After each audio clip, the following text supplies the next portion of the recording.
Midnight in Rome. Beneath the marble halls, behind doors most will never see, lies a silence thicker than stone. They call it the Vatican Secret Archive, but inside it's not silence at all. Pages whisper, chains of diplomacy rattle, maps argue with each other. Some documents glow with triumph, others bleed with regret. Imagine letters that bent kingdoms, treaties hidden from the world, and prophecies scribbled in margins no one was meant to read. Imagine relics locked away not for reverence, but for fear of what they reveal. For centuries, fires tried to erase them. Wars tried to scatter them. Yet somehow they survived, waiting here in the cold. This is not a library. It is a labyrinth of power, belief, and secrecy. And every step deeper pulls you closer to questions no one ever wanted answered. The tour ends. The lights dim. We are not leaving. We slip past the velvet rope and follow the cool stone breath of a corridor that should not be open. Keys click. A gate sighs. The air smells like dust, wax, and secrets. This is where rumors live. Shelves taller than chapels, boxes without dates, seals that once met ringed hands. People say these vaults hold letters that could tilt history, maps that redraw borders, and relics that make kings tremble. What is true? What is myth? Tonight, we listen. In these rooms, time stacks like books. A century sits beside a day. A war diary rests on a prayer. A scientist's note lies under a saint's hair ribbon. The church kept what the world could not carry or would not face. Some items were hidden to protect. Some were hidden to control. Many were simply filed and forgotten. The vaults remember what people prefer to forget. We move with care. We touch nothing. We learn by asking the right small questions. Who wrote this line in the margin? Why was this box never logged? Why does this map end in the sea and begin again in a garden? The answers come as whispers, not shouts. This journey will not attack faith. It will test stories. It will weigh claims against paper, wax, ink, and chain. We will walk from locked doors to reading tables, from legends to labels. Along the way, you'll hear about forbidden lists, wartime files, money ledgers, exorcism notes, prophecies, and quiet letters that change the course of lives. We may not open every seal, but we will learn to read the silence around them. In the end, the biggest secret may not be a single document. It may be why some truths prefer the dark. The crowd leaves through bronze doors, chatter echoing out into the Roman night. Guides switch off their microphones. Custodians gather ropes, and the last footsteps fade into silence. But one corridor remains alive. It does not look grand. No gold ceilings, no statues of marble saints. Only plain stone, lit by small lamps. A passage most visitors never notice. The air shifts here. Cooler, heavier, carrying the scent of parchment and wax. A guard lingers, keyring on his belt. His face expressionless. For him, it is routine. For us, it is the border of myth. Beyond that gate is no museum. It is a vault, older than modern nations, deeper than rumors dare to guess. They say the Vatican Archives stretch for miles under the city. Shelves upon shelves, lined with boxes stamped in fading ink. Ledgers, diaries, maps, and sealed envelopes. To the untrained eye, it may look like a library. To those who know, it is closer to a memory machine, a place where centuries sit, stacked side by side. The first rule of entry, you do not wander. Every move is mapped. Every file requested, every page logged. No one simply roams the aisles. The silence itself feels like a guard. The second rule, you touch nothing without permission. The third, you never, ever take notes without record. Still, myths thrive.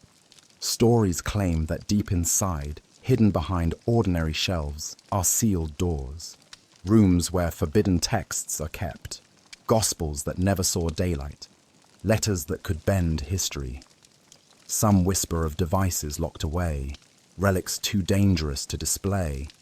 Priests talk of a black cabinet, a chamber of files never indexed.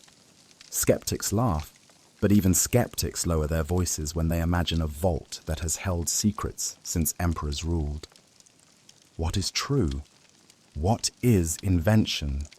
Walking through the gate is the only way to test. Yet most will never pass that threshold. Access is granted to very few, trained scholars, archivists, and those with direct permission from the highest offices. Even they are only shown specific shelves, never the entire collection. The vault hides itself not by chains, but by sheer scale. 85 kilometers of shelving cannot be seen in a lifetime. Imagine the stillness. No tourists, no flashbulbs. Only the soft scrape of keys, the click of shoes on stone. Behind each locked door lies another locked door until the public world seems far away. Here, history breathes in dust. Here, questions grow louder the deeper you step. For centuries, Rome has spoken of this place in hushed tones. Writers claimed the church was hiding evidence of lost civilizations, proof of ancient technology, even reports of beings not of this earth. The rational voice says such things are fantasy. Yet it is also rational to admit this. We cannot prove what is hidden, because by definition, the hidden cannot be checked. Mystery thrives where knowledge ends. Tonight we stand at the beginning, a gate after hours, a corridor that leads away from sunlight. What matters is not whether every rumor is true. What matters is that the vaults exist, that they hold more than any single person can know, and that the act of keeping something sealed always raises the same question. What is so important that it must never be seen? The journey begins not with answers, but with footsteps echoing off quiet walls, with stone pressing in close, with the realization that once the gate swings shut, the world outside fades, and we are in the domain of silence. To enter the vault is one thing. To open a single box inside it is another. Every step is bound by keys, seals, and signatures. These are not relics of bureaucracy. They are the living rules of power. The keys themselves are plain: iron, brass, steel. Some hang heavy on rings, others are slim enough to vanish into a sleeve. They do not look dramatic, yet each one opens a door to a chamber of memory. Some keys belong only to guards, others to archivists, a few to those whose rank requires no explanation. Keys are passed like torches, never casually, always with record. Then come the seals, wax melted, pressed with a crest, left to harden. A single broken seal can end a career. Each red or black circle means the document inside was closed with intent, meant to remain untouched until authority says otherwise. Scholars may handle pages centuries old, but if a seal is unbroken, the page beneath it is still forbidden. The archive speaks a language of wax, and that language says, stop. Finally, signatures. Not all doors use locks. Some are opened only by paper. An official request, a stamped approval, a letter carried from an office upstairs to a table downstairs. Without it, even a blank sheet may remain beyond reach. With it, entire crates may be carried to the reading room. This dance of key, seal, and signature is not accident. It exists to slow hands, to remind minds that knowledge has weight. Imagine a letter written by a king to a pope, whispering plans of war. Imagine a scientist's note, questioning doctrine. Imagine a ledger recording gifts from powerful families. Each carries the power to shift stories. To touch them too easily would be to make history fragile. But rules also protect myths, because what cannot be opened becomes a seed for rumor. What sits sealed behind wax becomes a magnet for speculation. People outside whisper of lost gospels, secret prophecies, treasures hidden away. People inside shake their heads, insisting the vault is simply a library. Yet even they admit this. There are doors they themselves will never pass, shelves they will never see. In this balance lies the secret of the archives. Power is not only in what is stored, but in who decides when it is shown. The keys are held by few. The seals are placed by fewer. The signatures are granted sparingly. Together, they create a system where truth moves not by discovery, but by permission. We may walk past miles of shelves, yet only open one box. We may pass hundreds of sealed packets, yet only read one page. The rest remain silent, guarded not by force, but by rules written long ago and followed still. Inside this silence, curiosity burns brighter. If knowledge requires 3 acts, a key turned, a seal lifted, a signature approved, then every unlocked box feels like a miracle. Every opened folder becomes a revelation, not just for what is inside, but because it was allowed to be seen at all. Beyond the gate, past the seals, lies a room unlike any other. It is not vast, not majestic. No stained glass, no marble altars, only long wooden tables, soft lamps, and shelves that roll silently on hidden tracks. This is the reading room. This is where history bends close enough to touch. The first thing you notice is the hush. Not silence forced by rule, but silence born of awe. People sit with gloved hands, eyes lowered, heads bent. The air carries the faint smell of dust and leather. A page turned sounds louder than a bell. Every movement here is ritual. You do not flip a page. You lift it gently, guiding it to rest. You do not press a book flat. You cradle it in a frame that supports its fragile spine. Cotton gloves dull your fingertips, reminding you that touch is dangerous. Pens are forbidden. Only pencils, their marks erasable, are allowed. In this quiet, each document feels alive. A diary of a cardinal, his handwriting small and hurried. A letter from a queen, sealed centuries ago and opened only now. A map with edges burned, showing borders that never were. The paper is thin, fragile, yet it holds voices louder than stone. It is easy to forget the outside world here. Time folds. A scholar may sit for hours, lost in a single phrase written 300 years ago. Another may chase footnotes across languages, piecing together the trail of an idea. The archivists watch, patient, reminding all that the documents do not belong to us. We are guests. The past lends us its breath only for a moment. This room is both temple and laboratory. A temple because reverence hangs heavy. A laboratory because discovery happens here, not by machines, but by eyes and hands moving slowly, carefully, day after day. And yet, the quiet can deceive. For every page we are allowed to see, countless others remain sealed away. The reading room offers access, but also reminds us of limits. It shows enough to spark wonder, but never enough to satisfy. Curiosity grows stronger with each glimpse, feeding the hunger to know what else lies beyond reach. Here, under lamplight, we meet the paradox of the vaults. They exist to preserve, yet preservation creates distance. They exist to reveal, yet revelation is rationed. What we learn is only what is chosen for us to learn. The rest remains behind closed doors, waiting, silent, unseen. In the room of quiet hands, the past speaks softly. But if you lean close, if you listen with care, you begin to sense the hum beneath the silence, the weight of all that is still hidden, the chorus of voices sealed just beyond our reach. The shelves here carry more than theology.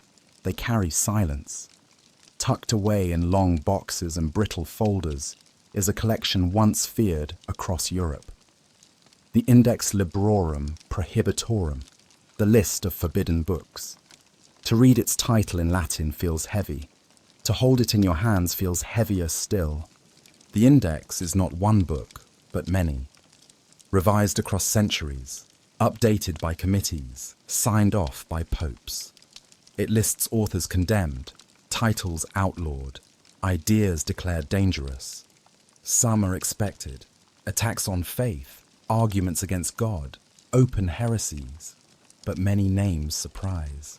Galileo, Descartes, Kant, writers whose ideas reshaped the world, sat blacklisted for decades, sometimes centuries. The system worked like this. If a book threatened the unity of belief, it was placed on the list. Printing it was sin. Owning it was sin. Reading it without special permission was sin. To enforce it, inquisitors visited print shops, inspected libraries, even searched private homes. The penalty varied: confiscation, public confession, in rare cases worse.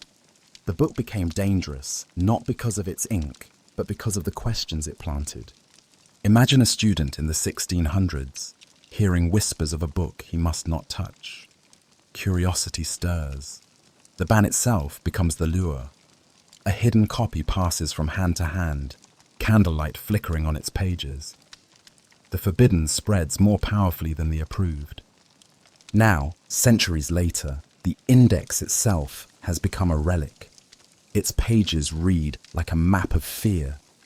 Each entry is not just a title, it is a confession of what the church once feared losing.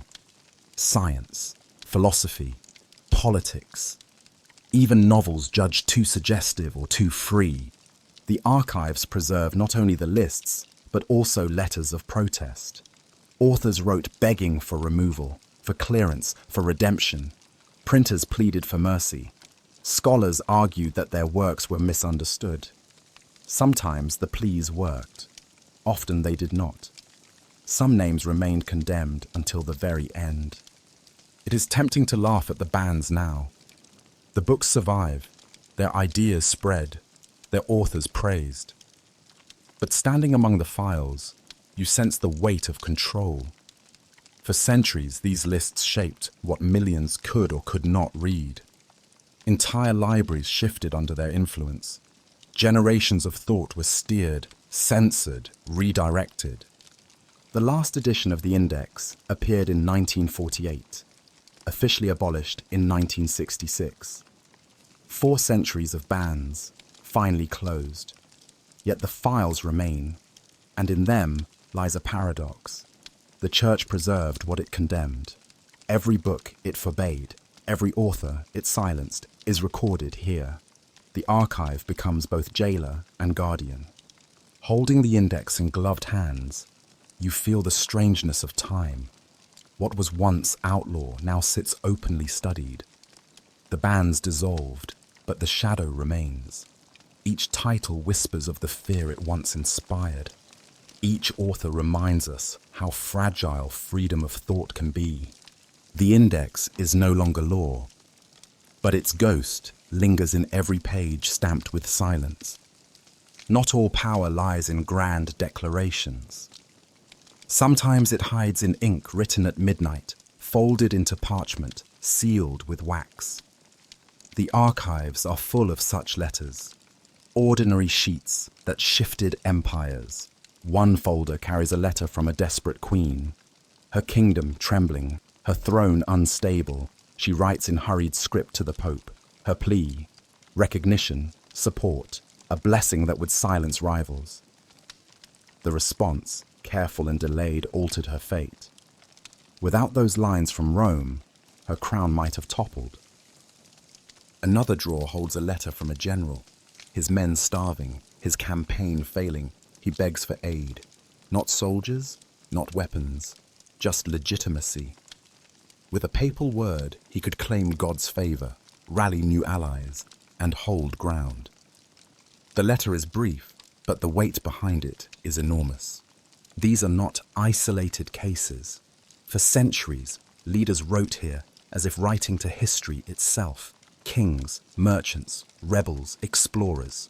Some begged for money, others for forgiveness. Some asked for lands to be divided, borders to be drawn, wars to be blessed.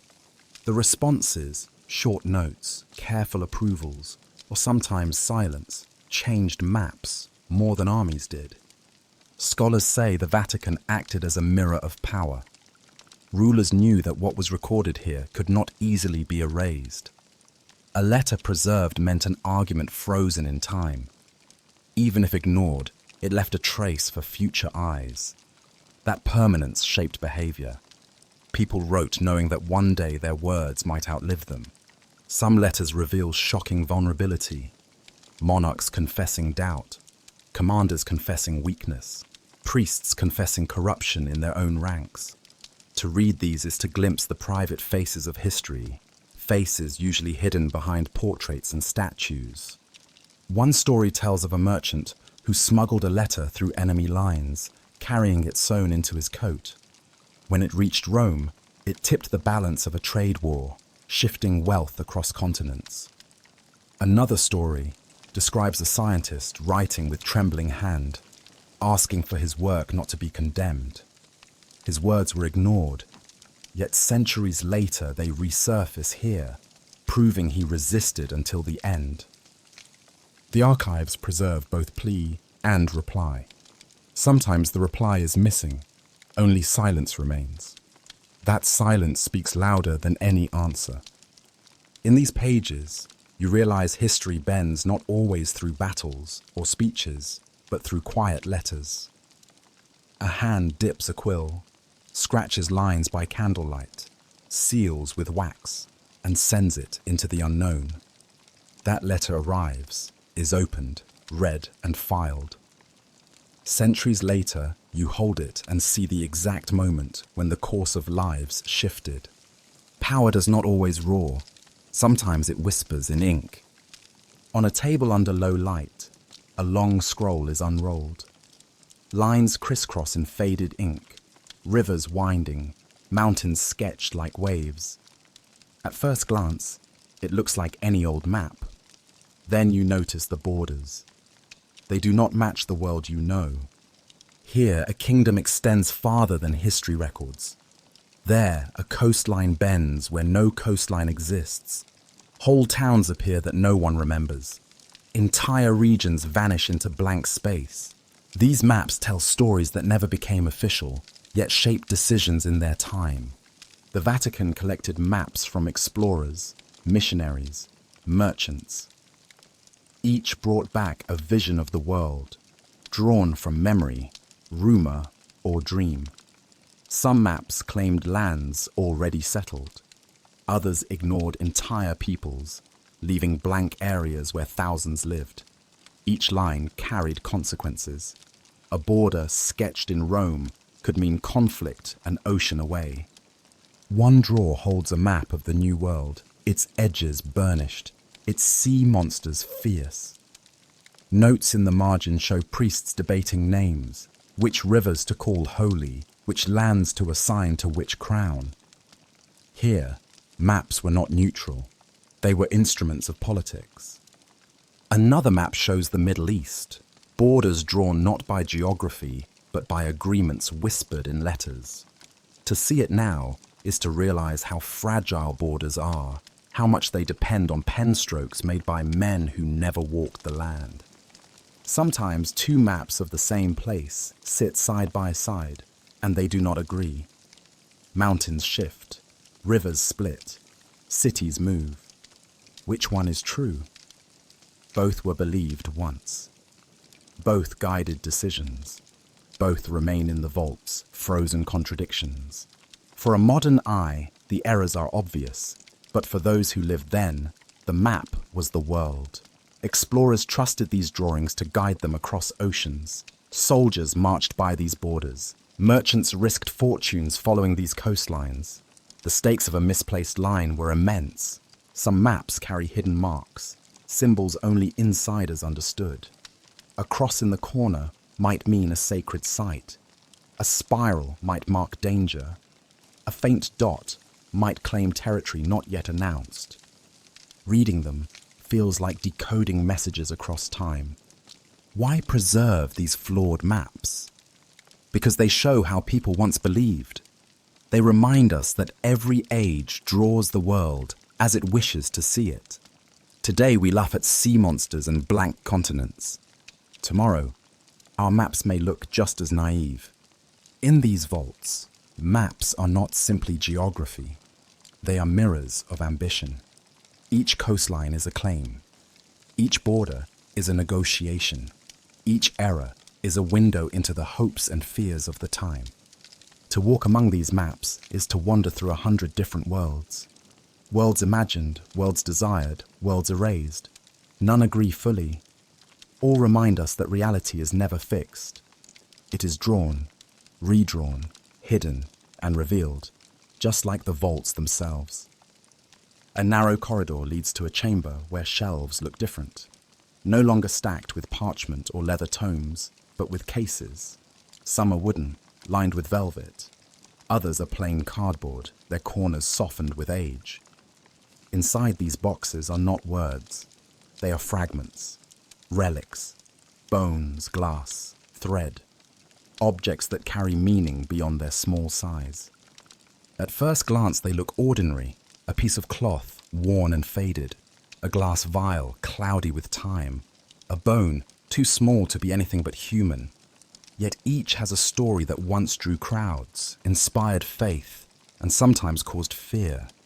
These are not displayed under lights. They are stored here, away from sight, protected by dust and discipline. A fragment of bone might be labeled as belonging to a saint. Not the whole skeleton, just a shard, placed in a reliquary centuries ago. Pilgrims once traveled to see it, to touch the case, to pray for healing. Now, it rests in silence. The label is faded, the handwriting uncertain. Was it truly the saint's? The certainty is less important than the belief it carried. A piece of cloth sits folded in glass. The note attached says it touched the body of a martyr. In its time, people may have kissed it, pressed it against wounds, carried it in pockets for safety. Now it lies still, no longer touched, its power remembered only in description. There are objects, stranger still, a vial once believed to hold the blood of a holy man, a scrap of parchment said to contain tears, a nail, claimed to have touched the cross. Whether authentic or symbolic, each piece was once sacred enough to preserve. The archives do not decide truth, they decide memory, and memory says this was important enough to keep. The church collected relics for centuries. Some were gifts from rulers, meant to prove loyalty. Others were brought from distant lands by missionaries. Some arrived through trade, passed hand to hand, each owner adding to the story. A king might have donated a fragment to gain favor. A city might have surrendered a relic to show obedience.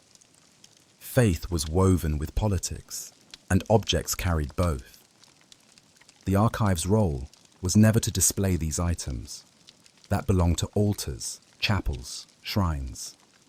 Here, objects are recorded, their presence logged, their histories written in careful Latin notes. Even when the relics left public devotion, their records remained. That is why, centuries later, the archive holds a silent museum of faith once alive. Yet there is unease. For every relic confirmed, others are questioned. Was the bone truly of that saint, or simply a fragment from a grave?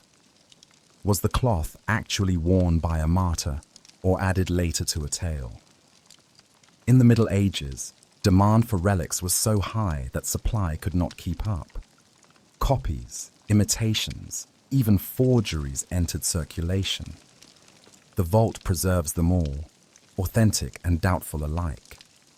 To study these objects is to walk between devotion and doubt. On one side, the faith of millions who believed in their power. On the other, the critical eye that asks, what proof exists? The truth lies somewhere in the tension. Faith does not need proof. History does. The vault quietly holds both. Some relics carry a different kind of story. A ribbon belonging to a nun who wrote visions. A rosary carried by a pope during exile. A handkerchief embroidered by prisoners before execution. These objects may not claim divine power, but they carry emotional weight. They show the human side of belief, the personal tokens that connected lives across centuries. In this chamber, words feel inadequate. A relic is not read, it is felt. Holding one would break rules, so we do not. Instead, we lean close, eyes tracing labels, hearts sensing the echo of devotion. Bones, glass, thread, fragile things, yet once strong enough to move nations.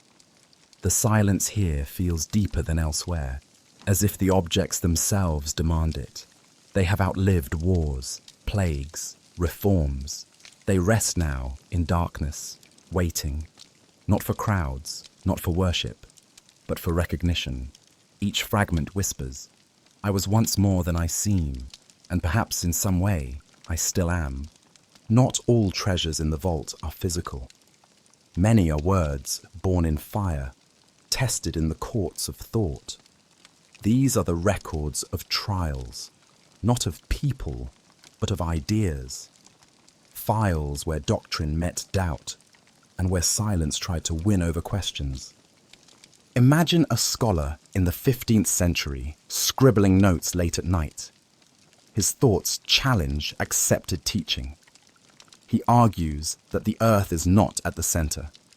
He proposes that scripture might be read differently.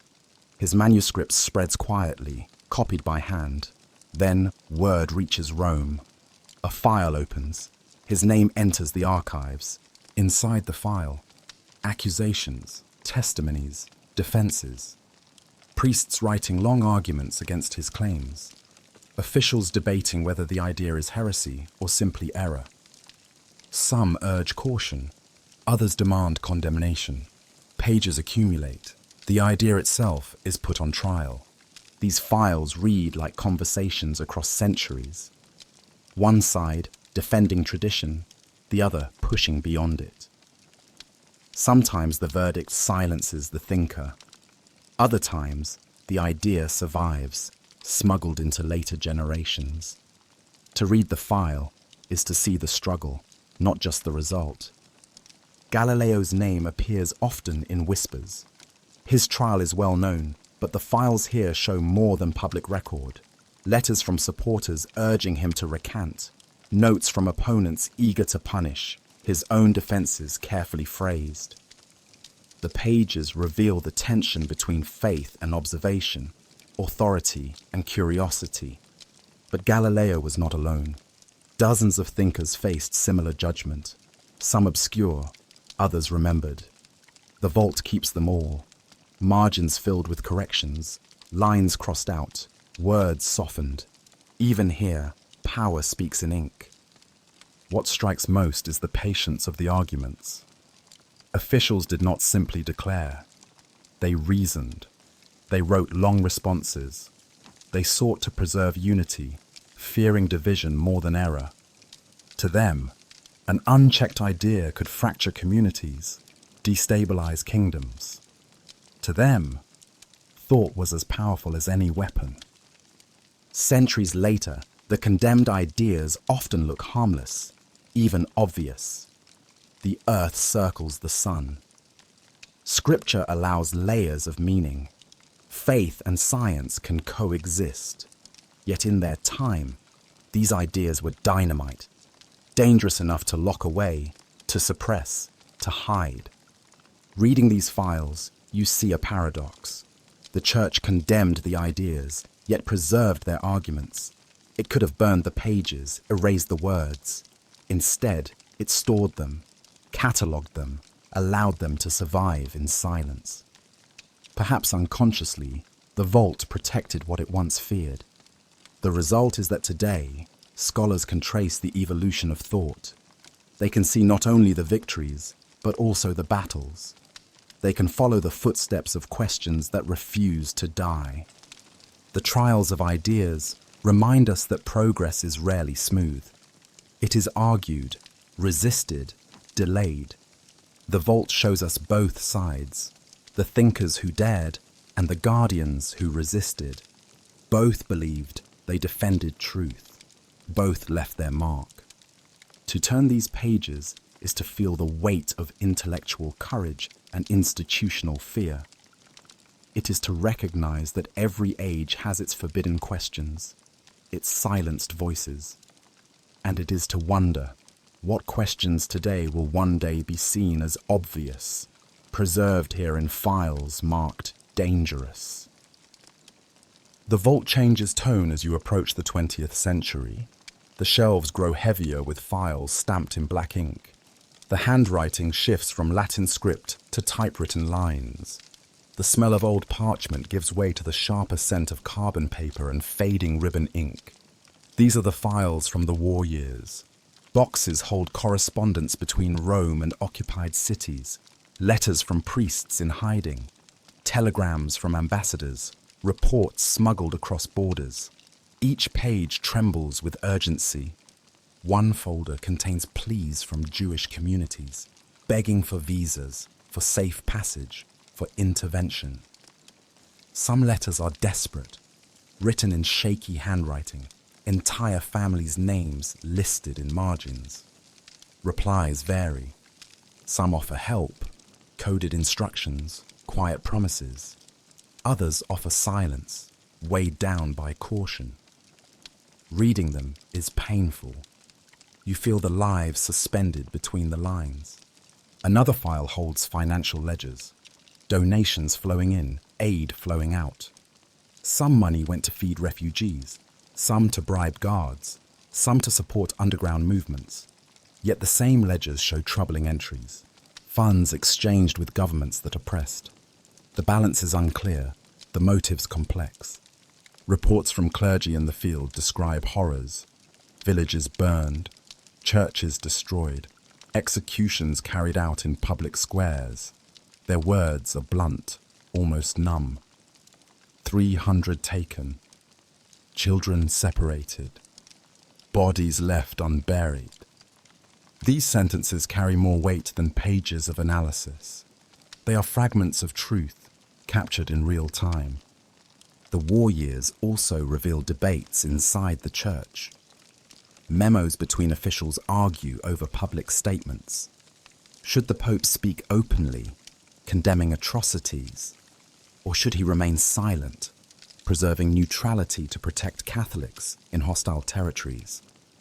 Each memo reads like a knife-edge decision, knowing that words could save or doom thousands. Critics later accuse the Vatican of silence. Supporters argue it acted quietly, working behind the scenes. The files show both. Moments of courage, moments of hesitation. Letters where visas were issued, names saved. Letters where nothing was done, names lost. The archive does not settle the argument. It preserves the tension. Among the files are personal notes. A priest describing his fear of betrayal. A nun recounting hiding children under floorboards. A soldier confessing guilt for following orders. These testimonies, raw and human, reveal the war not as strategy, but as lived terror.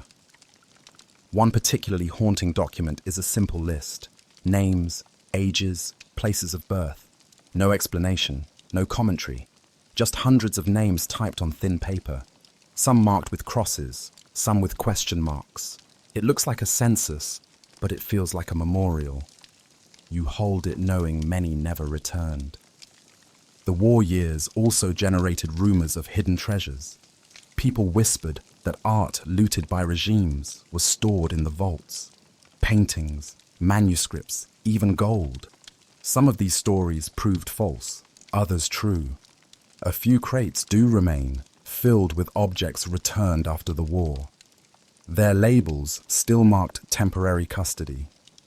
Decades later, they rest here still, waiting for final owners who never came. To walk through these shelves is to feel the war breathing. The vault becomes not just a library, but a witness. It saw the pleas, the denials, the compromises, the betrayals. It holds them still, refusing to let them vanish.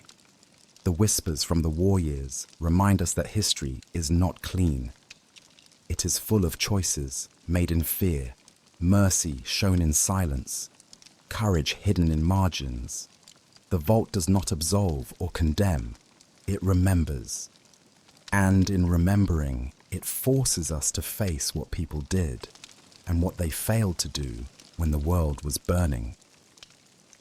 Beneath the golden domes and the frescoes, past the corridors where incense lingers, lies a quieter place. It smells not of sanctity, but of ledgers. The vault keeps not only relics and letters, but also numbers, financial records, contracts, receipts, secret agreements written not in poetry, but in the hard lines of arithmetic. This is the basement where faith and finance intertwine. The Vatican's bank is no ordinary bank. It was never meant to hand out loans for houses or to manage the coins of farmers. Its purpose was, and still is, to funnel resources across borders, to manage donations, to fund missions. Money flowed in from every corner of the world. Offerings from peasants, fortunes from kings, investments from institutions. The records here show that once a coin touched Rome, it never lost its memory. Each donation was entered, dated, catalogued. And yet the ledgers also reveal something else: secrecy. Page after page is filled with numbers but few explanations. A donation of 1,000 ducats from a noble family. A transfer from one kingdom to another, routed through the church. A sudden sum recorded in gold ingots, then moved quickly to charitable funds. To an outsider, these entries look routine. To a historian, they look like coded decisions. Who received the money, who lost it, and why? During wars, these ledgers became lifelines. Priests in enemy lands needed support. Refugees required shelter. Entire populations relied on funds that had to cross hostile borders. The bank acted as a ghost courier, sending resources quietly where no army could march. But the same secrecy also gave cover for darker dealings. Dictators courted Rome, promising protection of Catholics in exchange for silence. Governments transferred money through church accounts to avoid detection. Some files even suggest gold from regimes tainted by theft or violence passed through these books. The paper does not scream guilt, it whispers it in the absence of clarity. In one box lies a file marked only with initials. Inside, a series of transactions from the 1940s, amounts rising sharply during certain months. The recipients are listed only as charitable intermediaries. Scholars have tried to trace them. Some turned out to be priests sheltering refugees. Others vanished into shadows, their purpose never confirmed. That is the power of the basement bank. It holds truth and ambiguity in equal measure. For centuries, critics accused the Church of wealth hidden behind poverty's sermons. These files confirm at least part of it. There were vast sums, sometimes held quietly, sometimes spent boldly. Yet what they do not confirm is motive. Was the money stored to enrich, to prepare for crisis, to bribe, to rescue, to manipulate, to save? Each possibility finds echoes in the ledgers. Each interpretation tells a different story. Numbers may appear cold, but in the vault they pulse with life. A donation of 1 coin from a widow in Ireland sits beside 1 million from a king in Spain. Both are recorded with the same ink. Both are preserved as equal lines. Yet their impact is far from equal. Money has always been power, and here we see it pressed into columns, tidy, undeniable, and unending. Walking among these files, you realize that the greatest secrets of the Vatican may not be theological, but financial. Faith speaks in sermons, but power often whispers in contracts. The basement bank teaches us that holiness and wealth can share the same shelf, and that the tension between them has shaped history as surely as any doctrine. On another floor, behind another set of shelves, lies a different kind of file. These are not ledgers of money, but of lives. The processes that turned ordinary men and women into saints are documented here in careful handwriting and typed reports. Miracles, testimonies, medical records, even photographs, all assembled like evidence for a trial. Every saint has a dossier. Some run to hundreds of pages. Inside, witnesses describe healings, visions, acts of courage. Doctors write evaluations, explaining whether a cure could be natural. Priests record interviews, gathering every detail of the candidate's life. At the heart of it all is a simple question. Did this person live and act in a way that proves holiness? The files reveal that sainthood is less about legend than about paperwork. Each miracle has to be tested, each story corroborated. A child healed of blindness, a tumor vanished overnight, a sailor rescued against impossible odds. These are written down in exact detail. Date, time, place, names of witnesses. If even one fact does not align, the miracle may be dismissed. Some cases are straightforward. The evidence is strong, the witnesses unanimous. Others are messy, contradicting testimonies, doctors unwilling to sign off, political pressure to canonize someone who represents a nation or an order. The files record these struggles with surprising honesty. You read a priest doubting whether the healing was genuine, a doctor insisting that no natural explanation exists, a cardinal suggesting delay until the climate is more favorable. One dossier tells of a nun who cared for the dying in secret hospitals. Her life of service was undeniable, but the miracles attributed to her were disputed. Some witnesses claimed she appeared in visions, others doubted. The file shows decades of debate, revisions, investigations, until finally the case moved forward. By the time she was declared a saint, generations had passed. What surprises most is how human the process looks on paper. Sainthood is often imagined as sudden recognition, a halo descending from heaven. In the vault, it appears as patient bureaucracy, forms filled, interviews conducted, panels convened. Holiness is weighed like evidence in court, its verdict stamped and signed. But there is also beauty in this. For all its formality, the paperwork shows extraordinary devotion. People wrote pages about the kindness of a humble priest, the courage of a young martyr, the compassion of a woman who gave her life to strangers. These testimonies preserve not just miracles, but lives lived with depth. Without them, many stories would vanish. In one file, a child writes a simple note. She prayed with me when I was afraid. I was not afraid after that sentence, written in shaky hand, may carry as much weight as a medical report. The vault preserves both. To walk through the saint's paperwork is to realize that holiness is not abstract. It is documented, debated, confirmed, and filed. These dossiers remind us that sainthood, for all its mystery, is also a human decision, shaped by faith, but recorded in ink. Deep in a quieter section, away from the publicized files, rest notebooks that few speak of. Their covers are plain, their pages filled with handwritten notes, some in Latin, others in local tongues. These are the records of exorcists, accounts of encounters with darkness, written with calm precision. They do not read like horror novels. There are no dramatic flourishes. Instead, the tone is clinical. Subject experienced convulsions at hour of prayer. Voice altered, deepened. Reaction to holy water strong. Each line is simple, but the accumulation paints a chilling picture.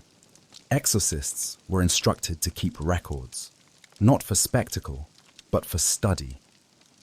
Patterns were noted, times of day, words that triggered reactions, family histories. The church treated possession as both spiritual and psychological, and the files reflect this tension.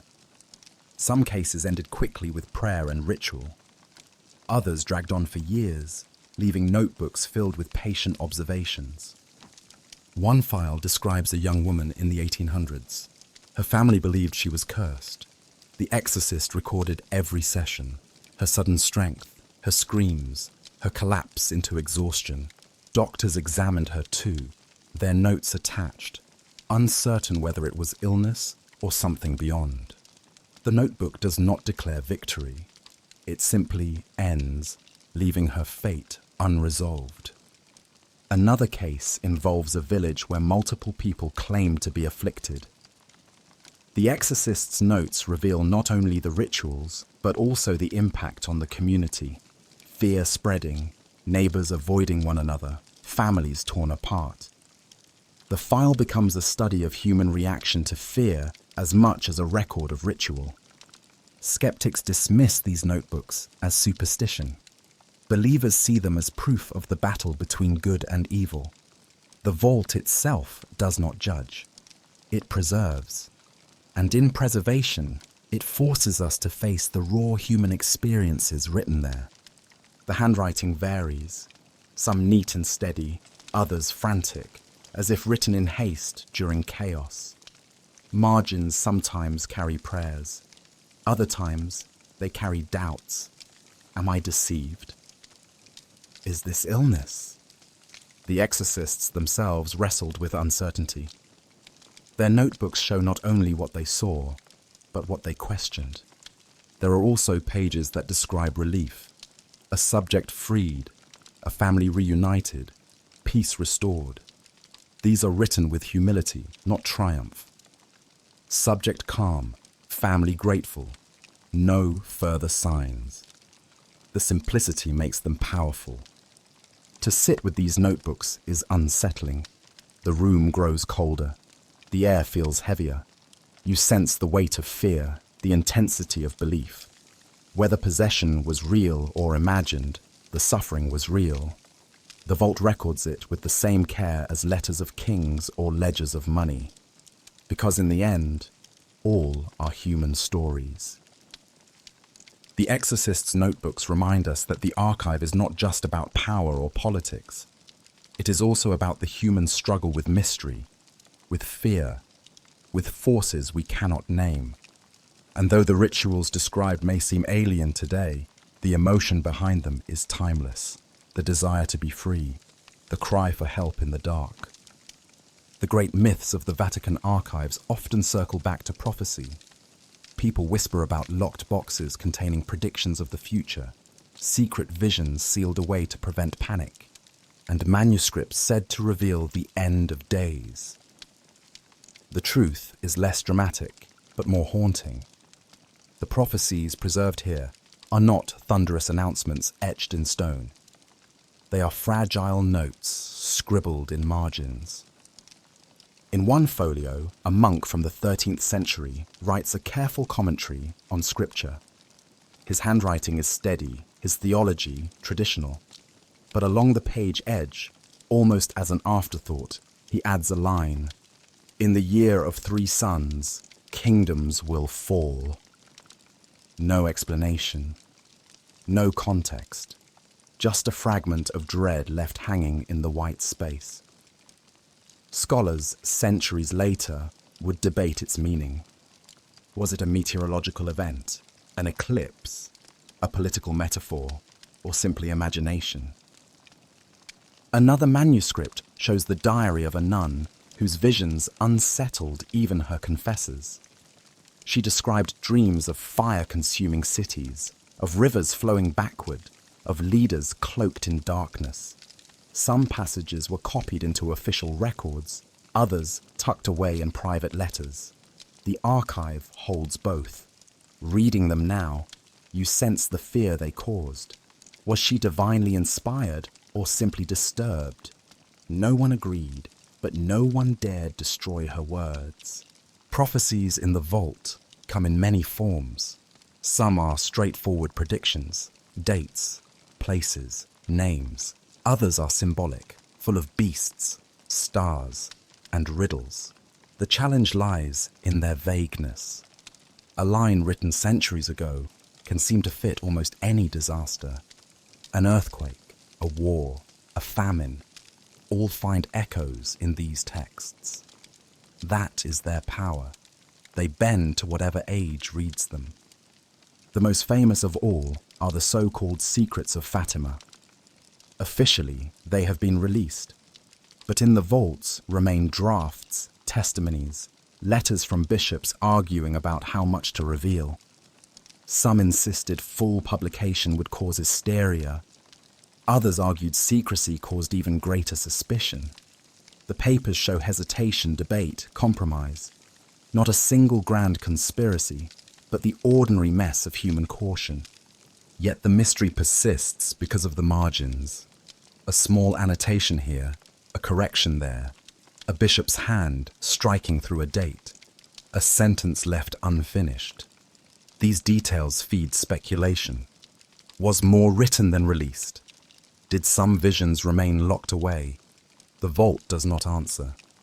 It only shows that decisions about prophecy were never clean. Even outside famous cases, prophecy seeps through the records. Farmers in plague years writing to Rome about dreams of black skies. Priests in times of famine claiming to see signs of deliverance. Rebels using visions to justify uprisings. Prophecy was never just prediction. It was a tool, a weapon, a comfort. To believe in a promised future gave strength when the present was unbearable. Holding these documents, you realize that prophecy is not about accuracy, it is about influence. A vague line written in a monastery could inspire fear for centuries. A vision in a convent could shape political choices. Prophecy works because people listen, not because it is true. The vault preserves this phenomenon with care, not to endorse it, not to deny it, but to remember it. Because even the smallest margin note, scribbled by candlelight, can echo loudly through time. History is not only what survives, it is also what is silenced. The Vatican Archives hold both. For every celebrated manuscript, there are drafts never published, letters intercepted before delivery, entire works condemned and locked away. Yet, paradoxically, by silencing them, the Church also saved them. One shelf holds a stack of sermons written by a young priest in the 17th century. His ideas lean toward reform, questioning wealth and calling for simplicity. His superiors suppressed his words, forbidding him to preach. He died obscure. But the manuscripts were kept, sealed away as evidence of error. Centuries later, scholars read them and recognized their power. Suppressed once, they now speak louder than ever.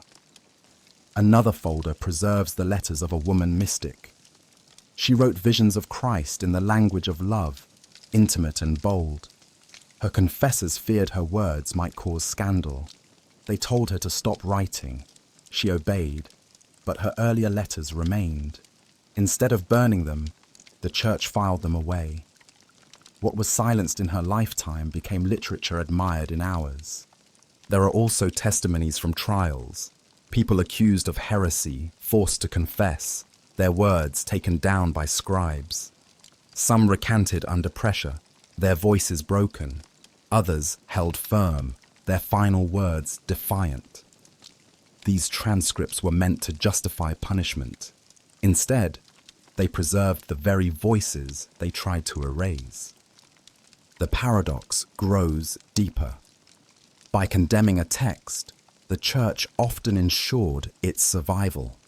A book banned was a book catalogued. A letter suppressed was a letter filed. The archives became a prison that doubled as a shelter. Without that, countless works would have vanished into dust. Walking these shelves, you sense ghosts. Authors who never saw their words reach an audience. Thinkers who whispered ideas to paper only to have them locked away. Their voices were silenced in life, but saved in death. The vault carries them forward, waiting for readers who never stopped listening. And there is another silence here. The gaps.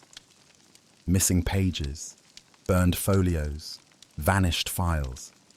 These absences speak as loudly as any preserved word. Sometimes entire boxes are labeled, but empty. What was once inside? Who decided it should vanish? Did the Church destroy them? Or did they disappear through neglect, theft, or time? No answer is given. The silence itself becomes part of the archive. The power of these pages lies not only in what they say, but in what they were forbidden to say. Each silenced voice is a reminder of how fragile truth can be, how easily it can be hidden, and how stubbornly it survives. In the end, the vault teaches us that silence does not always kill. Sometimes silence is only delay. Words suppressed centuries ago now resurface, stronger for having been hidden. The archive becomes a resurrection, a place where lost voices rise again. Among all the mysteries of the vault, none are as subtle as the skill of the librarians. Without them, the archive would be impenetrable. 85 kilometers of shelves is not a library, it is a labyrinth. Yet within that labyrinth, the keepers move with precision, guided by tools invisible to outsiders. This is their compass. The catalogues look simple. Long wooden drawers filled with cards, numbers scrawled in neat columns. But each card is a doorway, a reference to a box, a folder, a shelf in some distant corridor.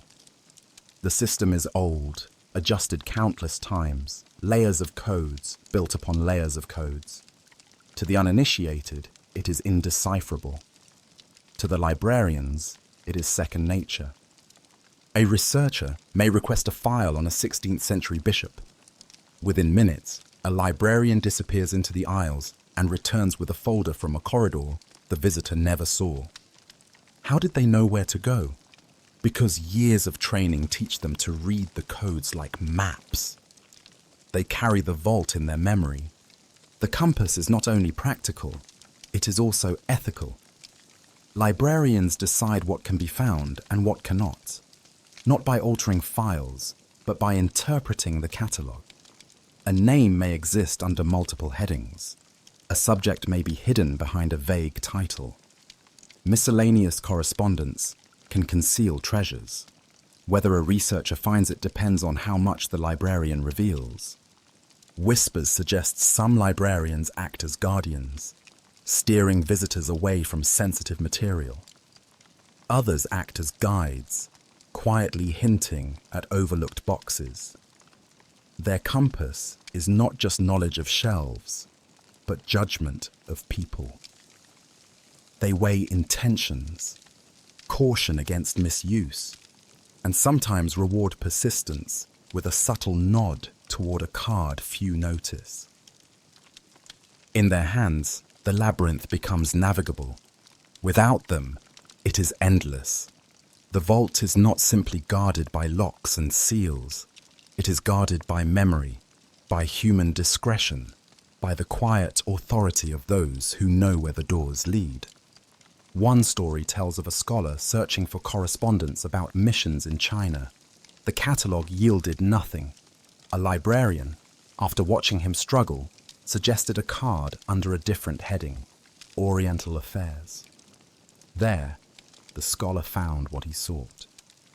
Without the hint, the documents would have remained invisible.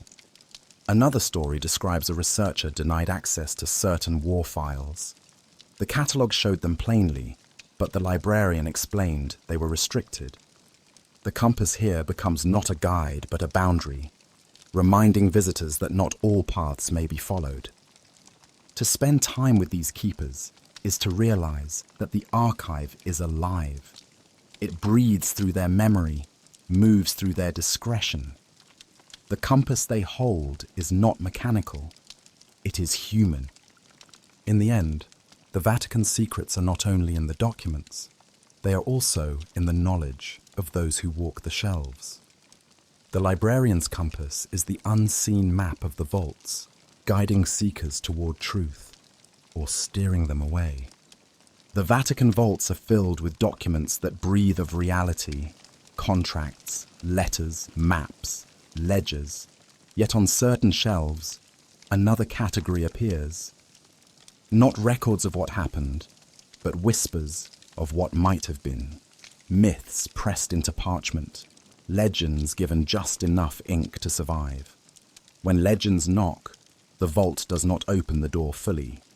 It cracks it, enough to let the curious glimpse shadows. One box, heavy and wrapped in linen, contains fragments attributed to the Knights Templar. Their order was dissolved in the early 14th century, condemned by kings who feared their power and envied their wealth. Legends claim they possessed secrets too great to share. Lost gospels, hidden treasures, knowledge passed from Solomon's temple itself. The file here does not prove such claims. It preserves trial records, confessions extracted under pressure, accusations repeated by hostile witnesses. Yet between the lines is silence, gaps where one wonders what was not written. The myth survives in those spaces. Another folder carries letters about strange machines found in ancient ruins. They were likely misinterpreted artifacts, gears mistaken for miracles. But to the medieval mind, they suggested forbidden technology. The notes describe officials arguing whether to destroy them, study them, or lock them away. Their fate is unclear. Only the letters remain, and because of that, the legend grows. The vaults hold many such curiosities. Scrolls describing lands beyond the known oceans, centuries before explorers set sail. Accounts of angels visiting peasants in fields. Reports of relics glowing with unexplainable light. None are confirmed. None are entirely dismissed. They sit in the liminal space between faith and folklore. What gives legends their power here is not evidence, but endurance. A myth copied, stored, and whispered about long enough becomes part of the archive's fabric.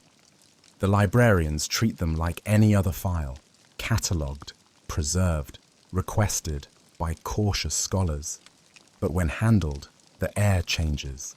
Readers lean closer, eyes narrowing, as though the page might suddenly reveal more than ink. It is tempting to dismiss these as curiosities, mistakes of earlier centuries. Yet legends shape behavior. Entire crusades were justified by rumors of hidden relics. Explorers risked their lives chasing islands drawn only on mythical maps. Monarchs financed expeditions based on whispers of lost cities. The vault keeps the paperwork of those choices. In this way, legends leave real scars on history.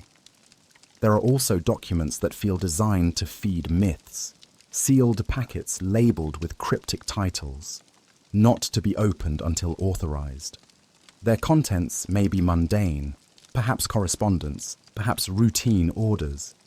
But the secrecy invites speculation. People imagine them holding world-shattering revelations. The vault becomes a mirror. What you expect to find shapes what you see. To sit with these files is to sense how thin the line is between myth and record. The same ink records both, and the same vault guards both. Legends knock at the Vatican's doors, not with swords or fire, but with stories. And the vault, by preserving them, ensures they never stop knocking. The deeper you walk into the archive, the colder it becomes. Not just because stone holds chill, but because some rooms are designed that way. These are conservation chambers, places where science protects memory. Here, the air itself feels curated, temperature controlled, humidity balanced, light measured to the faintest degree. It is as if the rooms breathe cold to keep the past alive. Inside, conservators move with quiet precision. They wear gloves, masks, sometimes full coats to protect fragile pages from sweat, dust, even breath. Their tools are small: brushes, scalpels, soft cloths, solutions mixed drop by drop. They do not look like warriors of faith, but in a way they are. Their enemy is decay. Their battle is against time. On one table lies a manuscript darkened by centuries of handling. Its corners fray, its ink fades. A conservator bends over it with a magnifying lens, touching fibers with the gentlest motion. Each page takes hours. The goal is not to make it new, but to stop it from dying further. The process is slow, patient, reverent. Nearby, another conservator works on a map. The parchment has cracked, its lines splintering into white gaps. Tiny strips of Japanese paper are applied with delicate adhesive, bridging the breaks without altering the image. The result looks almost unchanged, yet it is stabilized. The past given more years. The cold rooms also hold machines, UV lamps that reveal writing invisible to the eye, spectral scanners that capture texts hidden beneath overwriting. Old manuscripts were often scraped and reused, their original words buried. These machines resurrect them, revealing forgotten lines, lost prayers, erased names, hidden instructions. Sometimes what appears is startling. A suppressed commentary, a note contradicting doctrine. The vault does not always highlight these discoveries. They are filed quietly, another layer in the labyrinth. Walking through, you realize these rooms are less about secrets than about survival. Without them, entire centuries would vanish. Paper crumbles, ink corrodes, parchment rots. Conservation slows the inevitable, but it cannot stop it. The cold is a reminder. All knowledge is fragile. There is also something symbolic here. Faith often speaks of eternity, but these rooms prove that nothing human is eternal. Even the most sacred manuscript needs constant care. The cold breath of the archive is both literal and metaphorical. It whispers, "Memory must be tended, or it will die." For visitors, these rooms feel eerie. No chanting, no candles, only machines humming softly, gloves rustling against paper. Yet in this silence lies a different kind of reverence. The conservators are guardians not of dogma, but of decay. Without them, the vault would be emptier each year. The rooms that breathe cold remind us that truth is not only hidden, it is perishable. Secrets are not just locked away, they are at risk of disappearing. The archive fights both enemies, curiosity from outside and time from within. Among endless shelves, every box carries a number, a title, a reference, except when it doesn't. Every so often, a plain box sits in silence. No catalogue card, no clear label. A box with no label is the most dangerous object in the archive. Dangerous not because of what it contains, but because of what it invites: speculation. One such box was discovered by a researcher in the 20th century. He had ordered files on diplomatic relations. The librarian returned with a trolley. Among the expected folders sat a single unlabeled container. Inside, a mix of documents, letters in different hands, maps without dates, fragments that did not fit any category. Some seemed routine, others unusual. A report of a vision in South America, a financial transaction routed through a monastery, a sketch of a device resembling a telescope, but older than its invention. Nothing linked them. Nothing explained why they were together. The researcher noted his find, but the box was soon removed, reshelved in a place he could not access. To this day, no one agrees whether it was intentional misplacement or accident. But the story spread, and with it, the legend of the unlabeled boxes grew. Archivists insist such things are rare, often caused by human error. A label falls off, a card is misplaced. Yet even they admit there are cases where files were deliberately obscured.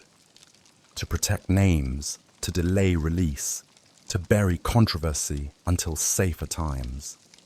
A box without a label is a pause button on history. The temptation is strong to imagine such boxes hiding explosive truths, proof of conspiracies, records of scandals, revelations that could shake nations. But the reality may be more mundane. Drafts of sermons, misplaced receipts, forgotten duplicates. The point is not what they contain, but the fact that they exist. Ambiguity itself is powerful. For the scholar, encountering an unlabeled box is both gift and curse. Gift, because it might reveal something unexpected. Curse, because without proper cataloguing, it may never be found again. The vault is too vast. Once reshelved without record, a box can vanish for decades, even centuries. To walk past one is unsettling.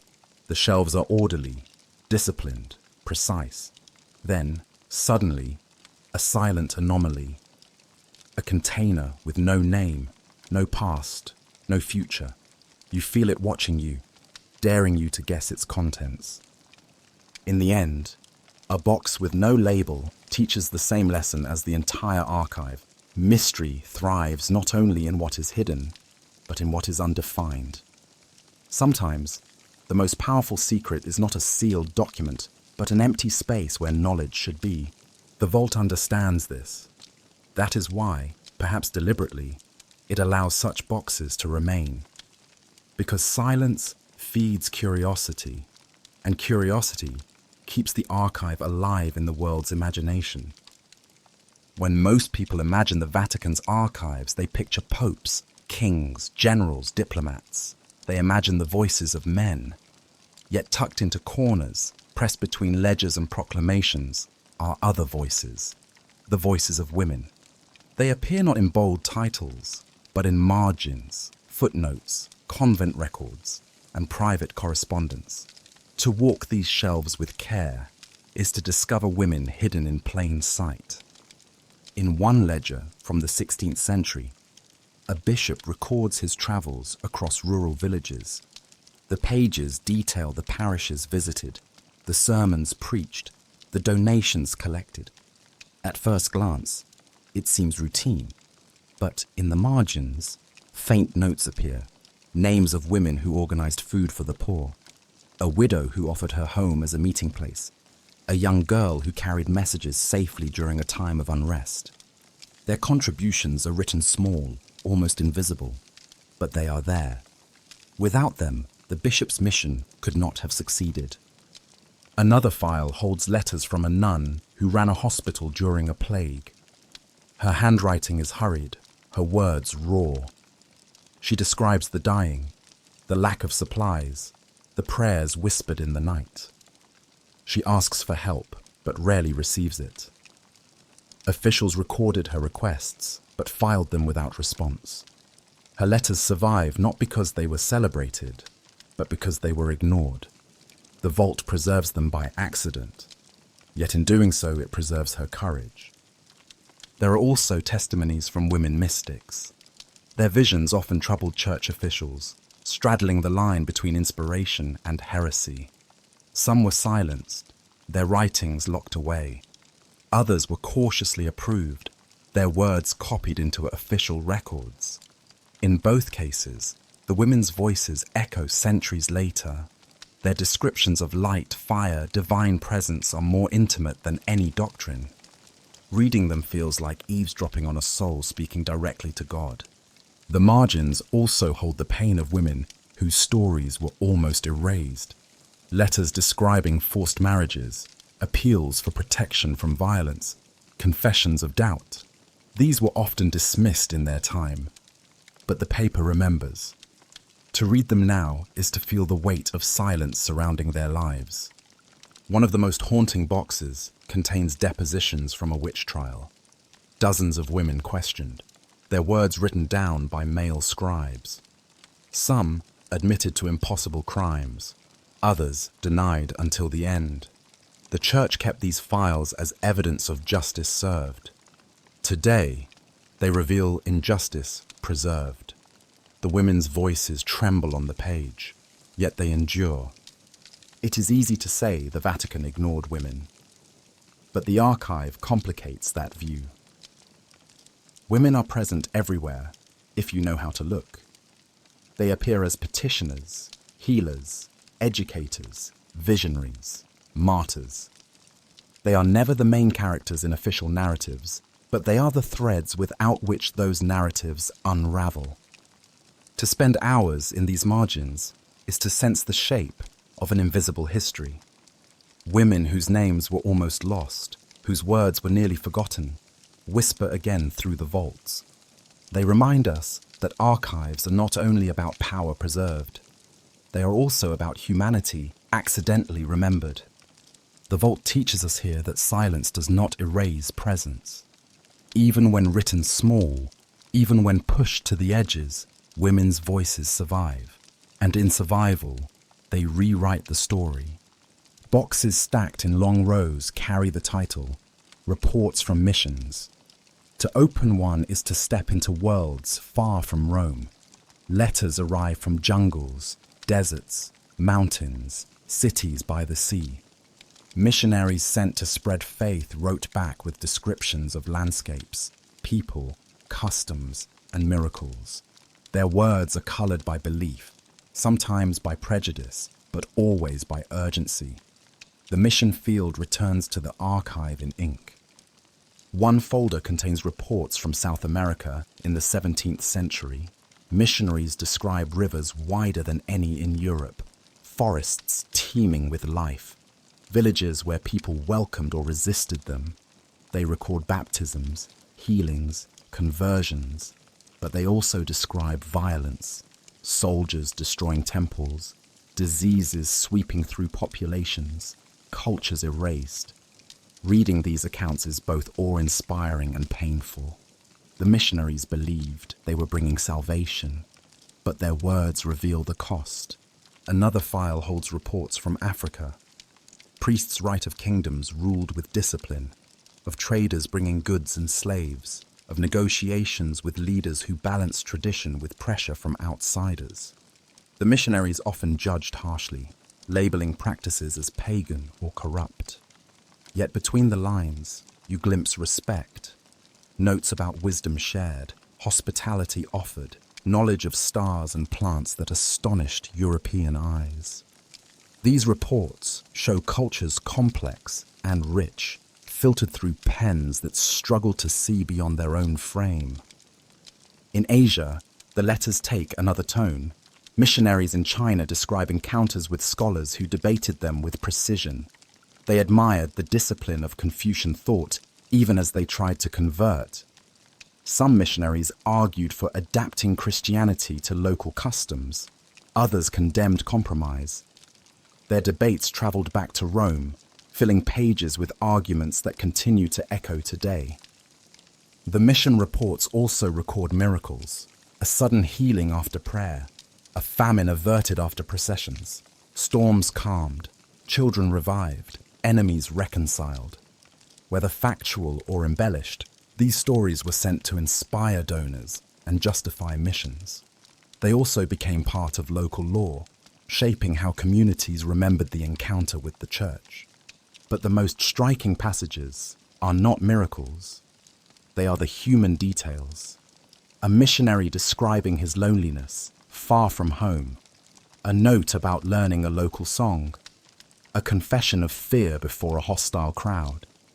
These words strip away triumph and reveal vulnerability. The mission field was not only conversion, it was also survival. When the reports reached Rome, they were copied, debated, sometimes censored. Sensitive details, violence, failure, resistance, were often buried. Successes were highlighted, yet the originals remained. And so the archive preserves both faces, the polished version for public eyes, and the raw reports kept in drawers. Walking among these boxes, you sense the global reach of the church. Voices from every continent converge here. The mission field, vast and varied, returns to a single point in Rome. The vault becomes a map of encounters, triumphs, tragedies. To read them is to see how faith spread, but also how cultures collided. The mission field returns not as a triumphal march, but as a mosaic of complexity. Each letter adds a piece. Together, they form a story that is still unfolding. As centuries turned and technology advanced, the vault adapted. Handwritten letters gave way to cables, telegrams, typewritten notes. Faith began to travel by wire. The Vatican, once reliant on couriers and ships, could now communicate in seconds. Confession by telegraph. This is how some describe the strange new reality of instant words. The files from the late 19th and early 20th centuries are filled with telegrams. Short, clipped messages, every word paid for. Bishops sending urgent requests. Need funds. Stop. Famine worsening. Stop. Diplomats reporting crises. Border unstable. Stop intervention. Required. Stop. Missionaries summarizing years of work in a few lines. The brevity makes them stark, almost brutal. Life reduced to fragments of urgency. Among them are deeply human messages. A priest in Asia telegraphs news of his parents' death, asking for prayers. A nun in Africa reports an outbreak of disease, her fear palpable in the clipped syntax. A cardinal warns of political unrest, careful to choose words that will not be intercepted. Reading these telegrams feels like overhearing whispers shouted across continents. Technology changed not only speed, but tone. Where letters carried nuance, telegrams carried alarm. Every line feels urgent, every sentence like a cry. The vault holds these cables in bundles, their paper yellowed but still crackling with tension. Confession by telegraph also brought dilemmas. Messages could be intercepted, codes broken. Sensitive information was disguised with numbers, words replaced with agreed signals. One telegram reads, "The garden is withered." To an outsider, nonsense. To insiders, it meant a deal had collapsed. The archive preserves these codes, puzzles waiting to be solved. There are moments of unintended poetry. A missionary reporting the loss of a ship writes simply, "All gone, but cross floats." A bishop urging courage in war wires. Hold faith, hold ground, hold fast. The constraints of the medium forced brevity, but brevity produced a raw power. Letters rarely matched. The vault also shows resistance to this new form. Some officials distrusted telegraphs, preferring letters even when slower. They feared nuance lost, context stripped away. Debates in the files show arguments about whether theology could be expressed in wires. Could a papal instruction, sacred in weight, be reduced to clipped words? Could a confession truly be made through a machine? Over time, telegrams became routine. The Vatican developed systems, codes, trusted operators. The files expand through wars, revolutions, emergencies. Then, gradually, the medium faded as telephones and radios took over. The age of confession by telegraph passed, leaving behind thousands of pages of thin, urgent lines. To handle them now is to feel the pulse of history, not slow and reflective, but fast and panicked. Confession by Telegraph reveals a church adapting to modernity, forced into brevity, learning to speak faith through wires. It reminds us that technology always shapes message. And it shows that even in the most sacred of institutions, urgency bends tradition. In the end, these telegrams are not just artifacts of communication.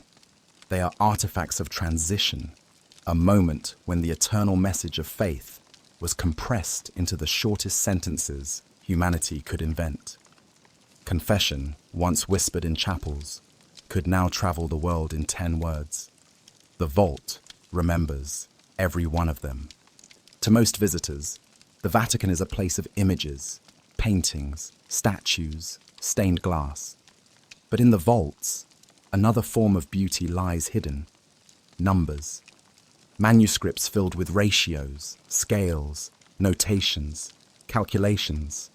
To modern eyes, they look dry, columns of figures inked in neat lines.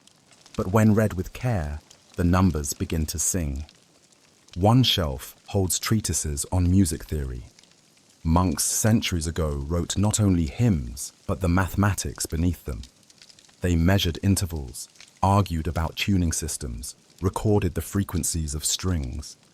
To them, music was not entertainment. It was proof of divine order, harmony written into creation itself. Their numbers show scales long forgotten, modes that sound alien today. Yet when sung aloud, they reveal melodies that once echoed in chapels by candlelight. Another box contains architectural calculations, drawings of domes, arches, spires, ratios of width to height, formulas for distributing weight. The builders of cathedrals did not rely on guesswork alone. They used geometry as prayer, precision as devotion. Each number was both engineering and theology. The vault preserves the sketches of these anonymous mathematicians, their rulers and compasses shaping spaces meant to lift eyes toward heaven. There are also astronomical tables, records of eclipses, charts of planets, predictions of celestial events. Some copied from ancient sources, others corrected by careful observation. The Church, often accused of resisting science, quietly preserved it here. Not every calculation was correct. Some charts placed the Earth at the center, others dared to place the Sun. But all reveal minds wrestling with the universe, trying to understand the language of stars.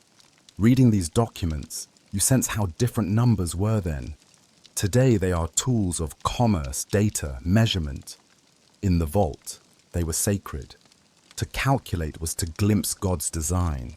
To align ratios was to echo cosmic harmony.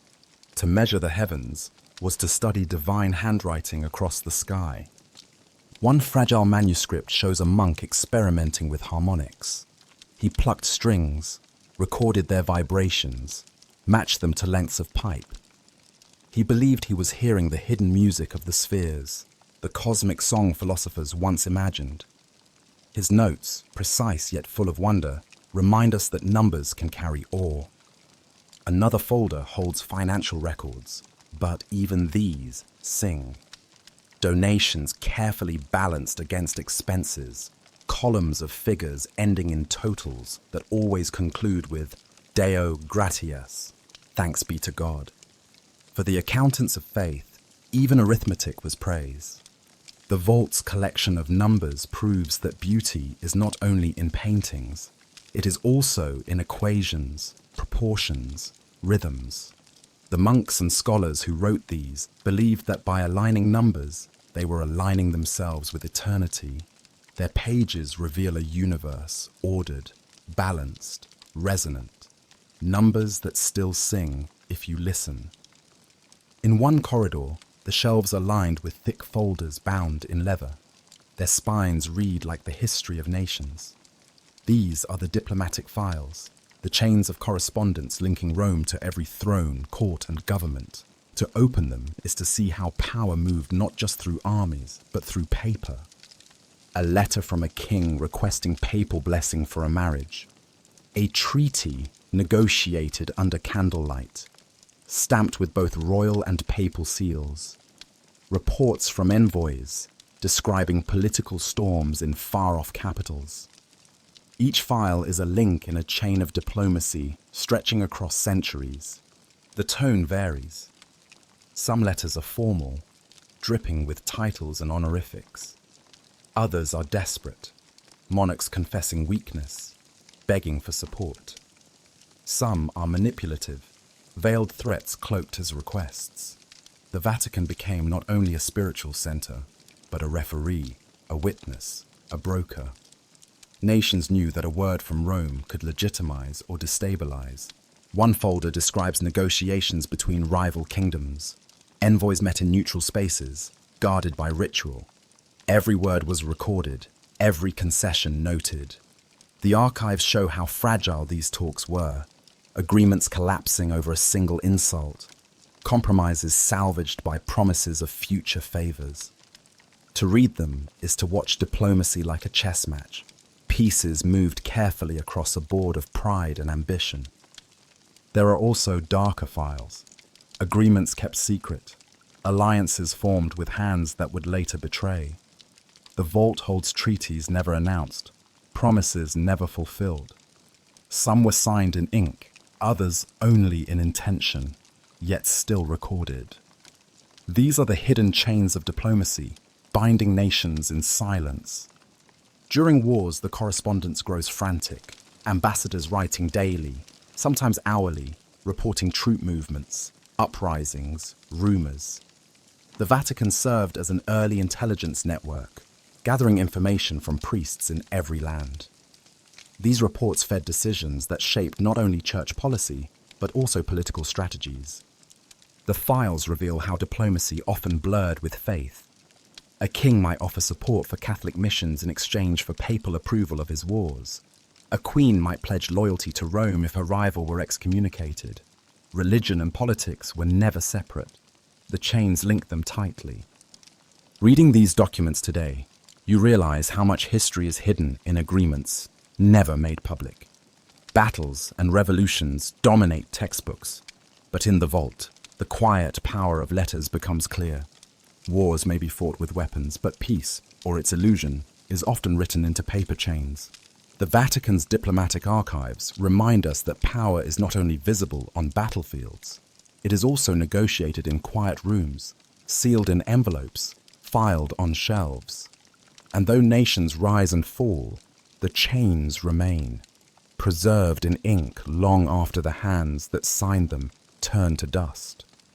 Throughout history, people have tried to destroy what they feared. Armies looted libraries, mobs set flames to manuscripts, leaders ordered the burning of heretical works. Fire has always been the enemy of memory, yet in the Vatican vaults, many fires failed. What should have been ash survives here, scorched but alive. One box contains charred fragments of a manuscript rescued from a sacked monastery. The edges are blackened, the ink blurred, but the core remains legible. The monks who carried it to Rome preserved not only the text but also the scars. The pages tell two stories, the words they hold and the fire they escaped. Another file holds copies of works condemned to be burned. When the index of forbidden books demanded destruction, officials often ordered public bonfires. But before the flames, scribes quietly made duplicates. These copies were filed, sealed, hidden. The original burned, the twin survived. Fire silenced the crowd, but not the vault. There are also accounts of fires within the Vatican itself. In the 16th century, a blaze broke out in a storage chamber. Panic spread. Manuscripts were rushed into courtyards, piled in heaps, protected by desperate hands. Some were lost, but many survived. The records of the fire include lists of damage, notes of relief, prayers of thanks. Even catastrophe became catalogued. The vault also preserves stories of failed attempts at erasure. A ruler orders the destruction of correspondence that incriminates him. The command is carried out, but one copy slips into an archivist's hands. Centuries later, it surfaces here, exposing the very truth it was meant to erase. Fire intended to hide becomes fuel for revelation. Perhaps most haunting are the half-burned texts. Pages where flames ate the margins but spared the center. Words cut off mid-sentence, paragraphs ending in ash. To read them is to witness destruction paused. You can almost feel the heat that once threatened them. They are ghosts of what almost vanished. The lesson of these shelves is simple. Fire is powerful, but memory is stubborn. Attempts to destroy often backfire, drawing more attention to what was meant to disappear. The vault does not only preserve intact works, it preserves survival itself. Every scorch mark is testimony. Every blackened edge is resistance. Walking past these rescued pages, you sense the defiance of the archive. Knowledge may be fragile, but it refuses to die easily. Fires failed, but the vault endured, and in endurance, it transformed loss into witness. The shelves remind us that history is not only what was written, but what was almost erased. The Vatican's vaults hold both, and by doing so, they show that even in the face of destruction, memory finds a way to breathe. Every archive has its restricted sections, but here in the Vatican, restriction itself becomes ritual. Beyond ordinary catalogues, behind doors locked by more than keys, lie packets marked with wax seals. Their covers bear phrases like non aeperiatur nisi, not to be opened unless. These are the sealed instructions, files designed not for their time, but for a future moment chosen by power. The packets vary in size. Some are slim envelopes, others thick bundles of parchment bound with ribbon. None sit openly on shelves. They are kept in compartments within compartments, their existence often known only through vague catalogue entries. To encounter one is to feel the chill of deferred truth. Why were they sealed? Sometimes to delay controversy. A papal decision that would anger nations. A confession too dangerous to release. Instructions to be enacted only under certain conditions. By sealing, the Church created both safety and mystery. Safety because the contents would not disrupt the present. Mystery because silence invites imagination. One famous packet, rumoured for decades, contained correspondence about a disputed election of a pope. The documents were said to record bribes, political pressure, near collapse of consensus. For centuries the seals held. When finally opened, the truth was less scandalous but more human. Petty rivalries, letters of frustration, weary compromises. Yet the delay had already given the file legendary weight. Other sealed instructions remain unopened.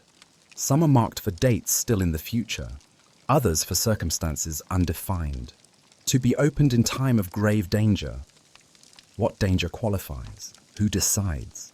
The vagueness itself is protection. Scholars debate whether the secrecy preserves order or conceals guilt. The archive itself does not answer. It only holds the packets, their seals intact, waiting for hands bold enough or authorized enough to break them. To stand before a sealed instruction is to feel history pressing forward and backward at once. You are in the present, but the document belongs to the past and the future. Someone wrote it long ago for someone not yet born. The vault becomes a bridge across time, its silence louder than disclosure. The sealed instructions remind us that power is not only in what is said, it is also in what is withheld. And the greatest mysteries of the Vatican may not be the documents we can read, but the ones still waiting in silence, their secrets folded tight under wax.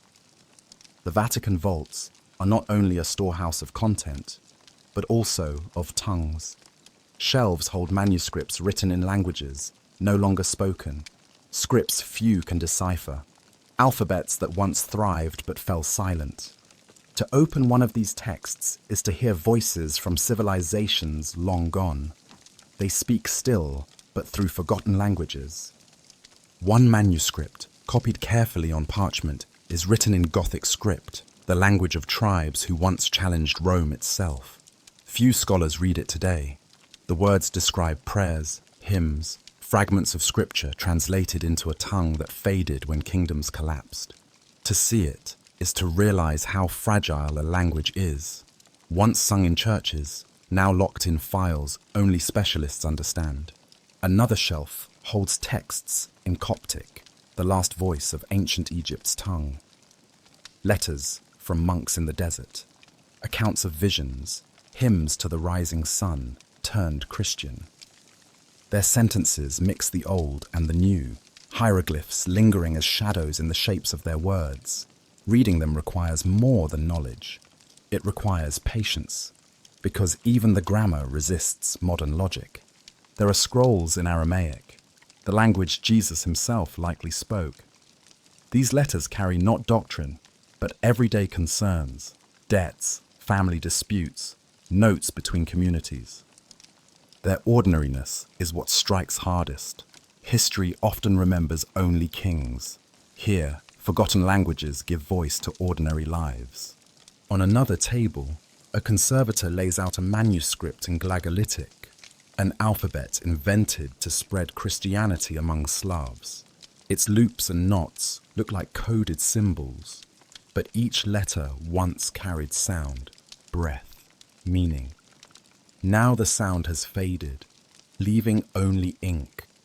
The archive also preserves languages invented but never adopted. Missionaries sometimes created alphabets to translate scripture for distant peoples. Some caught on, others failed. Their unused letters survive here, artifacts of experiments in communication. They remind us that not all languages live. Many are stillborn. Their only trace a handful of pages in these vaults. To walk among these texts is to feel surrounded by ghosts of tongues. You cannot understand them without long study, yet their presence is undeniable. They remind us that language is both bridge and barrier. When alive, it connects communities. When dead, it becomes a puzzle, its meaning locked away until someone revives it. The Vatican never destroyed these languages. It preserved them, sometimes out of curiosity, sometimes out of fear, sometimes by accident.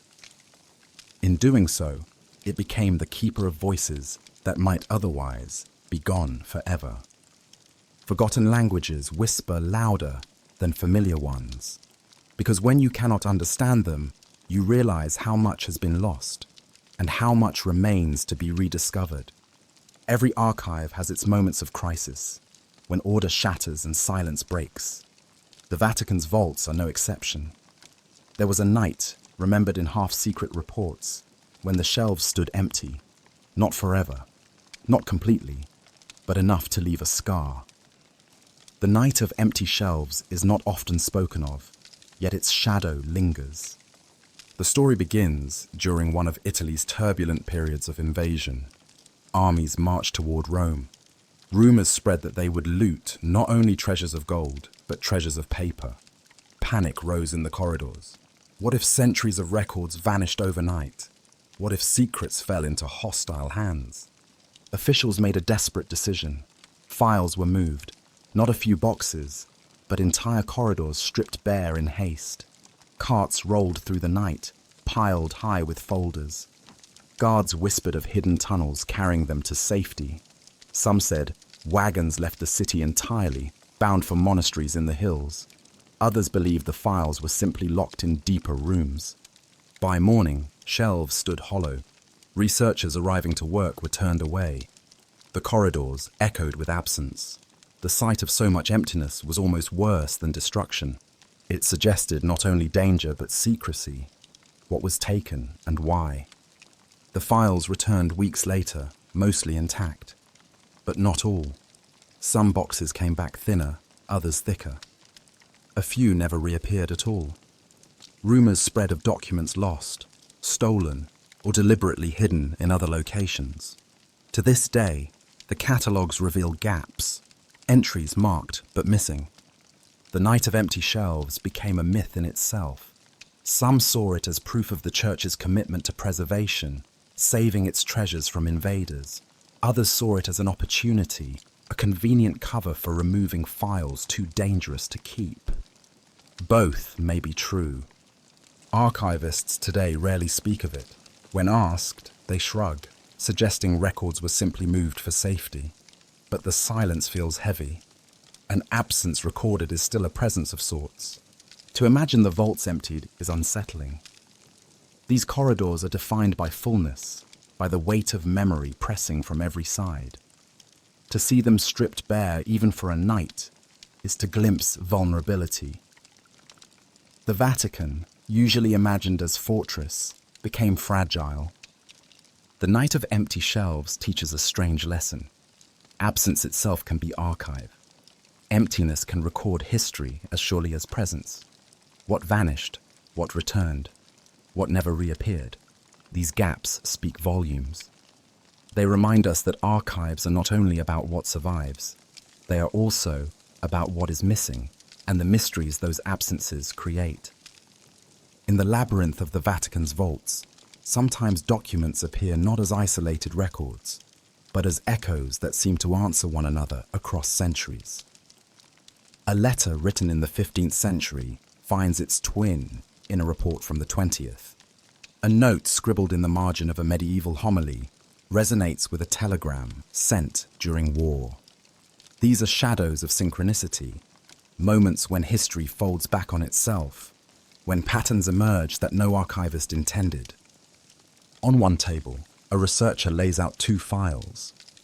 The first is a plea from a Jewish community in Spain in 1492, begging protection against expulsion. The second is a letter from the 1940s, written by another Jewish community, this time pleading for visas to escape the Holocaust. The handwriting differs, the languages differ, the centuries divide them. Yet the desperation is the same.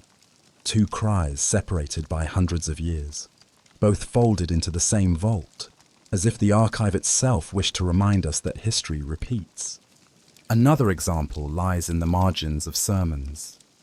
A medieval preacher warned against greed, urging his congregation to share bread with the hungry. 500 years later, a missionary wrote home from South America, describing famine and appealing for food. Both lines, one a sermon, the other a report, lie now side by side. Coincidence, perhaps, or synchronicity, a hidden rhythm that ties together the archive's voices. Archivists rarely comment on such patterns. To them, the vault is organized by shelf, by number, by catalogue. But for those who read deeply, connections rise unbidden. A map of the stars copied by monks in the 12th century rests near astronomical calculations by Jesuit scientists of the 18th. A letter from a queen worrying over succession mirrors a telegram from a modern politician facing crisis. The archive is less linear than it seems. It spirals like a staircase descending endlessly, bringing old echoes into new chambers. Some scholars suggest synchronicity is illusion, the human mind imposing patterns where none exist. Perhaps. But the effect is real. When you encounter two voices across centuries speaking the same fear, the same hope, the same confusion, you feel less like a researcher and more like a witness to something vast. One particular pairing is especially haunting. In a 13th century vision, a nun wrote that she saw the church as a ship battered by storms, nearly capsizing.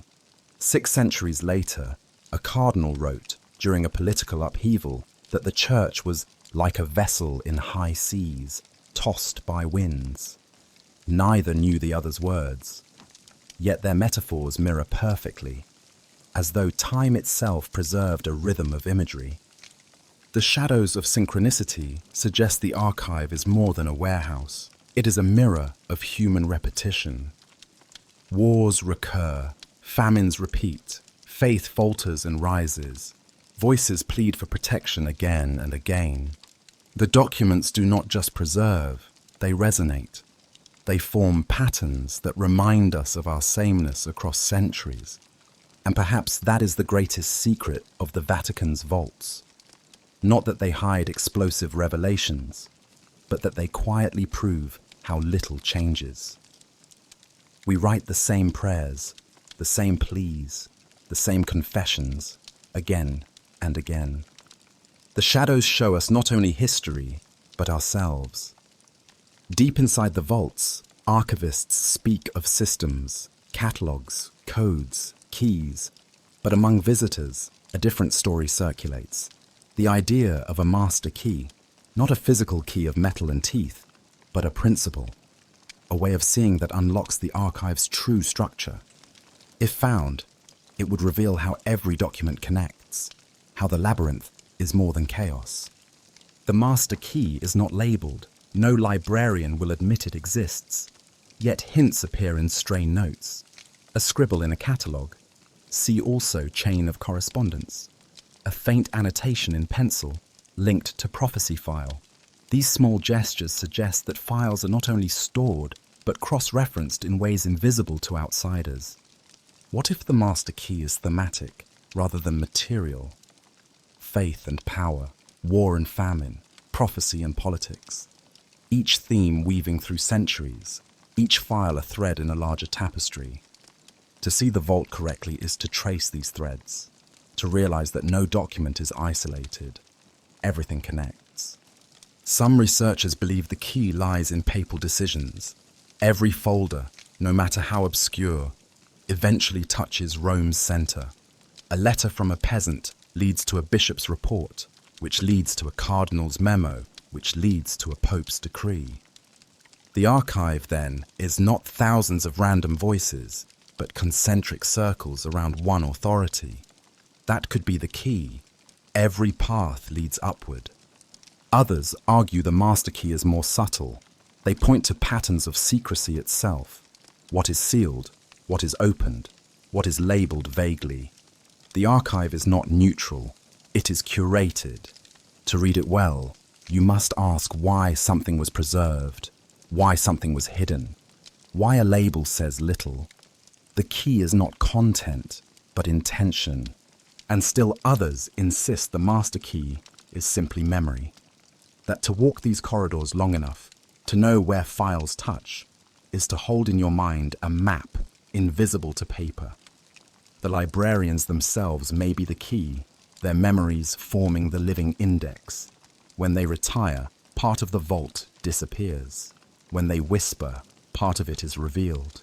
What makes the master key powerful is not whether it exists physically. It is that the idea itself shapes how people read.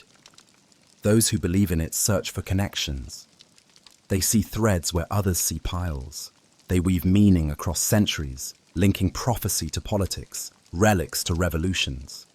To think of the archive as holding a master key is to recognize it as a system, not chaos. Whether designed or accidental, the connections are there. They may not unlock every mystery, but they hint that the Vatican's secrets are not random. They are structured, deliberate, layered. The master key reminds us that knowledge itself is architecture. The vault is not only a storehouse. It is a cathedral of memory, its stones arranged in patterns only visible to those who learn to see. After miles of shelves, centuries of records, boxes sealed and unsealed, what remains? The final secret of the Vatican vaults is not in any document. It is in the reader. Because in the end, the archive is inert until eyes open it, hands turn its pages, minds wrestle with its whispers. The awakened reader is the true treasure. To walk the vaults is to confront power, silence, beauty, horror. You read letters of kings demanding war, then the pleas of peasants begging for peace. You see relics once adored, now dusted and forgotten. You witness miracles debated, heresies condemned, lives recorded and erased. The archive is overwhelming. But for the reader who endures, something changes. You begin to see patterns where once there was only paper. You hear voices across centuries answering one another. You sense the tension between what was preserved and what was hidden. And slowly, you awaken to the realization that the vault is not about secrets locked away. It is about humanity laid bare. The awakened reader recognizes that every document, no matter how obscure, is a mirror. A pope's decree reflects ambition and fear. A nun's vision reflects longing and faith. A telegram reflects urgency and despair. They are not relics of strangers. They are echoes of us. The Vatican vaults have been called many things: mysterious, dangerous, sacred. But to the awakened reader, they are something else. A testimony that memory cannot be killed. Even when silenced, voices survive. Even when burned, fragments remain. Even when sealed, truth waits. And so the last chapter of the vault is not written in Latin or ink. It is written in the reader's mind. To leave the archives is to carry them within you, to feel the weight of centuries pressing into your own life. You become part of the chain of memory, another link in the great archive of humanity. The awakened reader knows that secrets are never fully hidden. They are only waiting for eyes ready to see, hearts ready to listen. And when those eyes and hearts awaken, the vault ceases to be a prison. It becomes a revelation. That is the final truth of the Vatican's secret vaults. They are not only about what they hide, they are about what they awaken. And once you awaken, you carry the archive with you, every echo, every silence, every shadow, into the world beyond its walls. The archives were never meant for ordinary eyes. They were built for guardians, scholars, officials with permission. And yet history records strange exceptions, moments when outsiders, pilgrims of one sort or another, caught brief glimpses of the vault's depths. Their stories survive in scattered notes, whispered recollections, half-legends, accounts of the pilgrim's glimpse. One such tale comes from the 17th century. A stonemason, repairing cracks in a corridor wall, accidentally discovered a hidden doorway ajar. He stepped through, expecting another storage chamber. Instead, he found himself staring at shelves lined with scrolls. He could not read Latin, but he felt the weight of what he saw. His diary, preserved by his family, mentions a silence that spoke louder than thunder. Within hours, guards escorted him out. His words remain, fragile testimony that even the most ordinary worker can brush against eternity. Another account tells of a nun summoned to Rome to testify in a canonization case. After hours of interviews, she wandered a hallway while waiting. She later wrote that a librarian, mistaking her for an assistant, handed her a folder to carry. She opened it. Inside were letters written by women centuries earlier, visions strikingly similar to her own. She felt both wonder and terror. Wonder at the continuity of faith. Terror that her private revelations were mirrored in so many others. She kept silent, but the memory followed her all her life. Modern times have their glimpses too.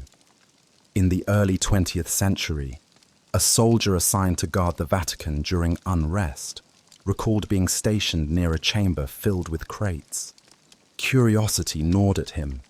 He pried one open. Inside, maps of distant continents, older than any he had seen, their coastlines oddly precise. He told friends after the war, only to be dismissed as fanciful. But his description matches known holdings. Perhaps he really saw what few ever touch.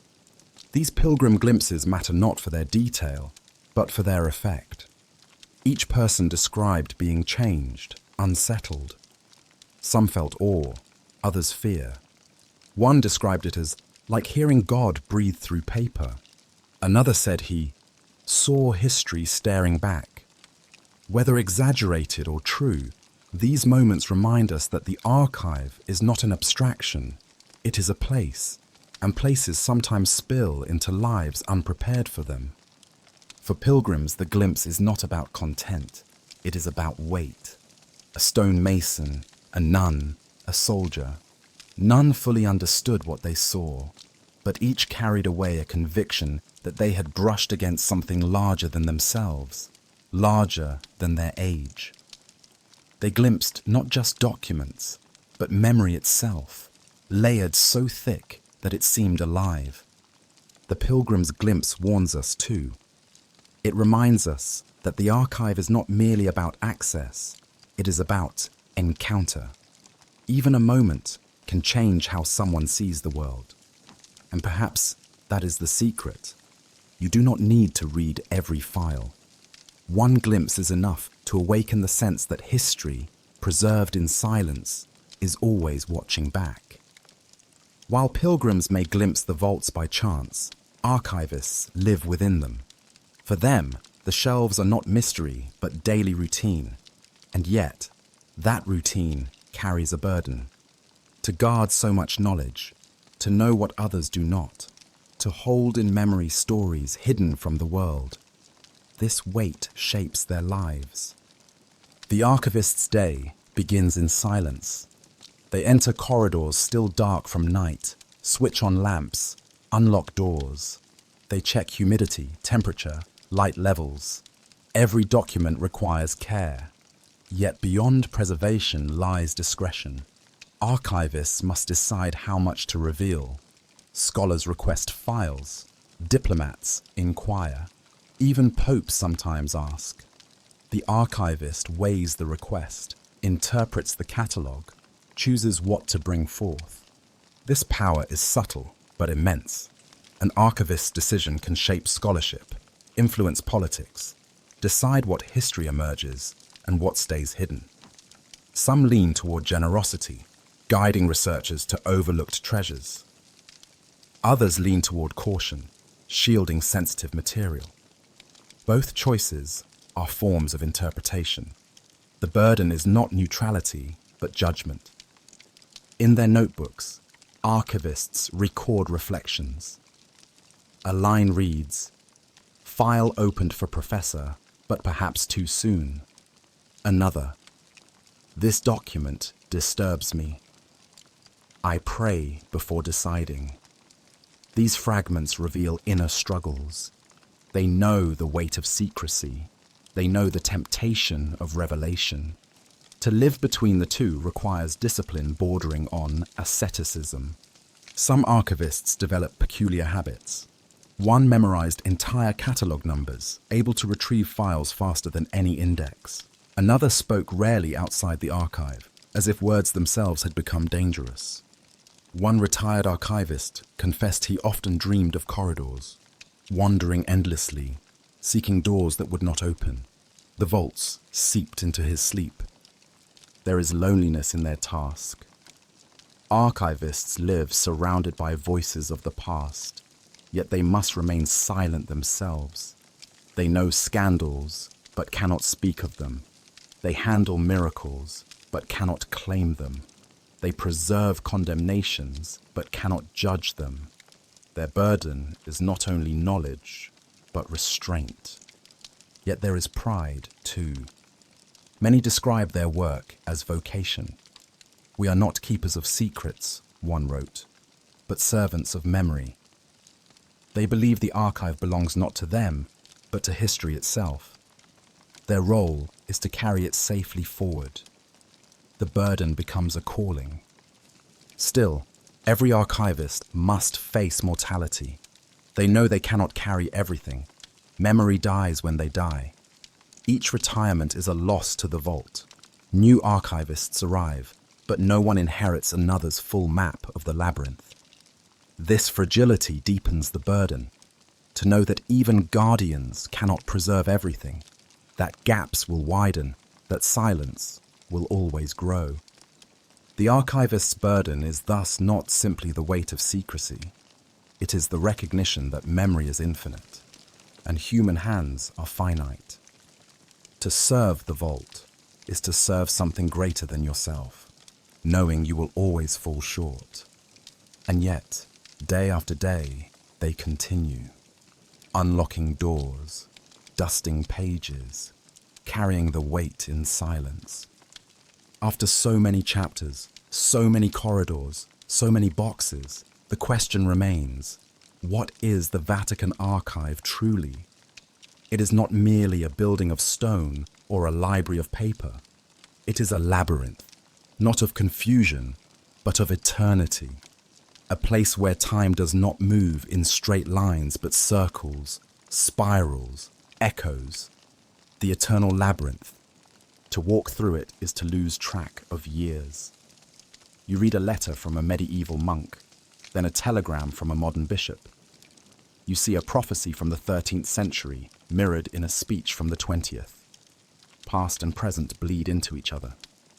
The labyrinth does not distinguish. It holds everything together, side by side. Like any labyrinth, it is designed to test. Those who enter must choose paths, follow clues, trust intuition. Some find treasure, documents that reshape history. Others find only dead ends, boxes of repetition, files of tedium. The labyrinth is generous and cruel at once. It rewards persistence, punishes haste. But unlike myths, this labyrinth has no monster at its center. Or perhaps it does, but the monster is silence itself.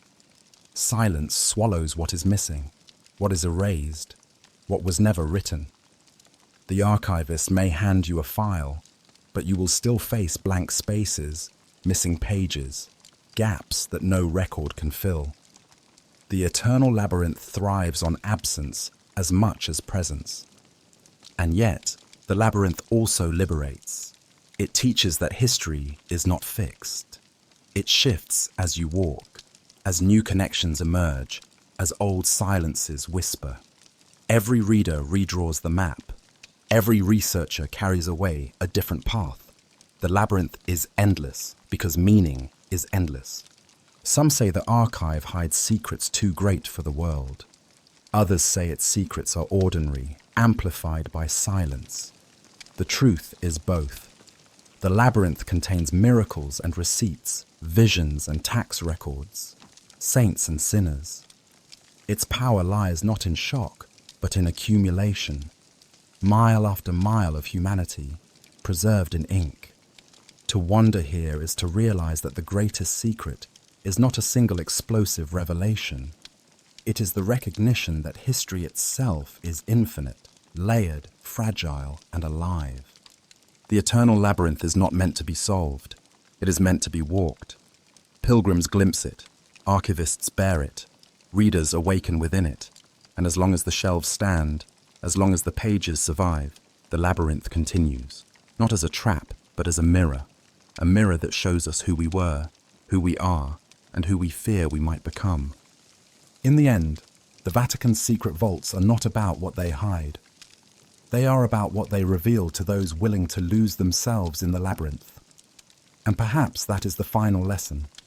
The labyrinth is eternal, not because the archive will last forever, but because once you have entered it, it never truly leaves you. Its corridors echo in your memory. Its voices whisper in your silence.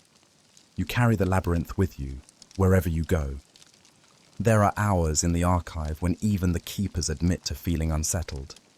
Not during the bustle of day, when researchers shuffle papers and conservators hum softly as they work. Not during official ceremonies, when voices echo in controlled ritual. The unease comes just before dawn, in that hollow space, when the night is nearly finished, but the light has not yet arrived. This is the silence before dawn, a silence that feels almost alive. Guards describe it first.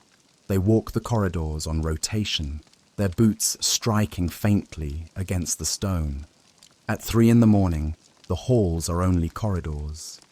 At 4, the stillness thickens. At 5, it changes again. An air heavy, charged, like a storm about to break. Some guards shrug, saying the sensation is only fatigue. Others admit quietly that they avoid certain passageways during that hour. The silence feels as though it listens. Archivists notice it too. Those who begin work early sometimes arrive before sunrise. They unlock doors, step into reading rooms, and pause. Even the paper seems hushed. The documents breathe differently. A manuscript left open the night before appears more fragile, as if the silence has leaned too close. Scholars who have been granted rare overnight access tell similar stories. One describes dozing over a file, then waking to an uncanny awareness that every shelf around him was watching. Another swore he heard faint scratching, like quills moving, though the room was empty. He checked for rodents. There were none. The scratching stopped when dawn light finally entered through the small, high windows. Explanations vary. Some say it is imagination, the human mind filling emptiness with sound. Others suggest it is memory, the sheer density of centuries pressing on the senses until silence itself feels weighted. One theologian, allowed to spend nights in prayer near the archive, described the silence before dawn as the hour when all voices of the past stand closest to the veil. Whatever the reason, the silence marks a threshold. When the first light touches the corridors, everything changes. Shelves appear ordinary again. Boxes look merely like boxes. The air lightens. The stillness retreats. But those who have felt the silence know it never truly leaves. It waits, returning each night, gathering again until the next dawn. The silence before dawn is not about fear. It is about presence. It reminds all who feel it that the archive is more than storage. It is alive in ways beyond explanation. For centuries of voices cannot be gathered without consequence. Even in stillness, they speak. To walk the shelves is to encounter not only manuscripts and scrolls, but fragments that defy easy classification.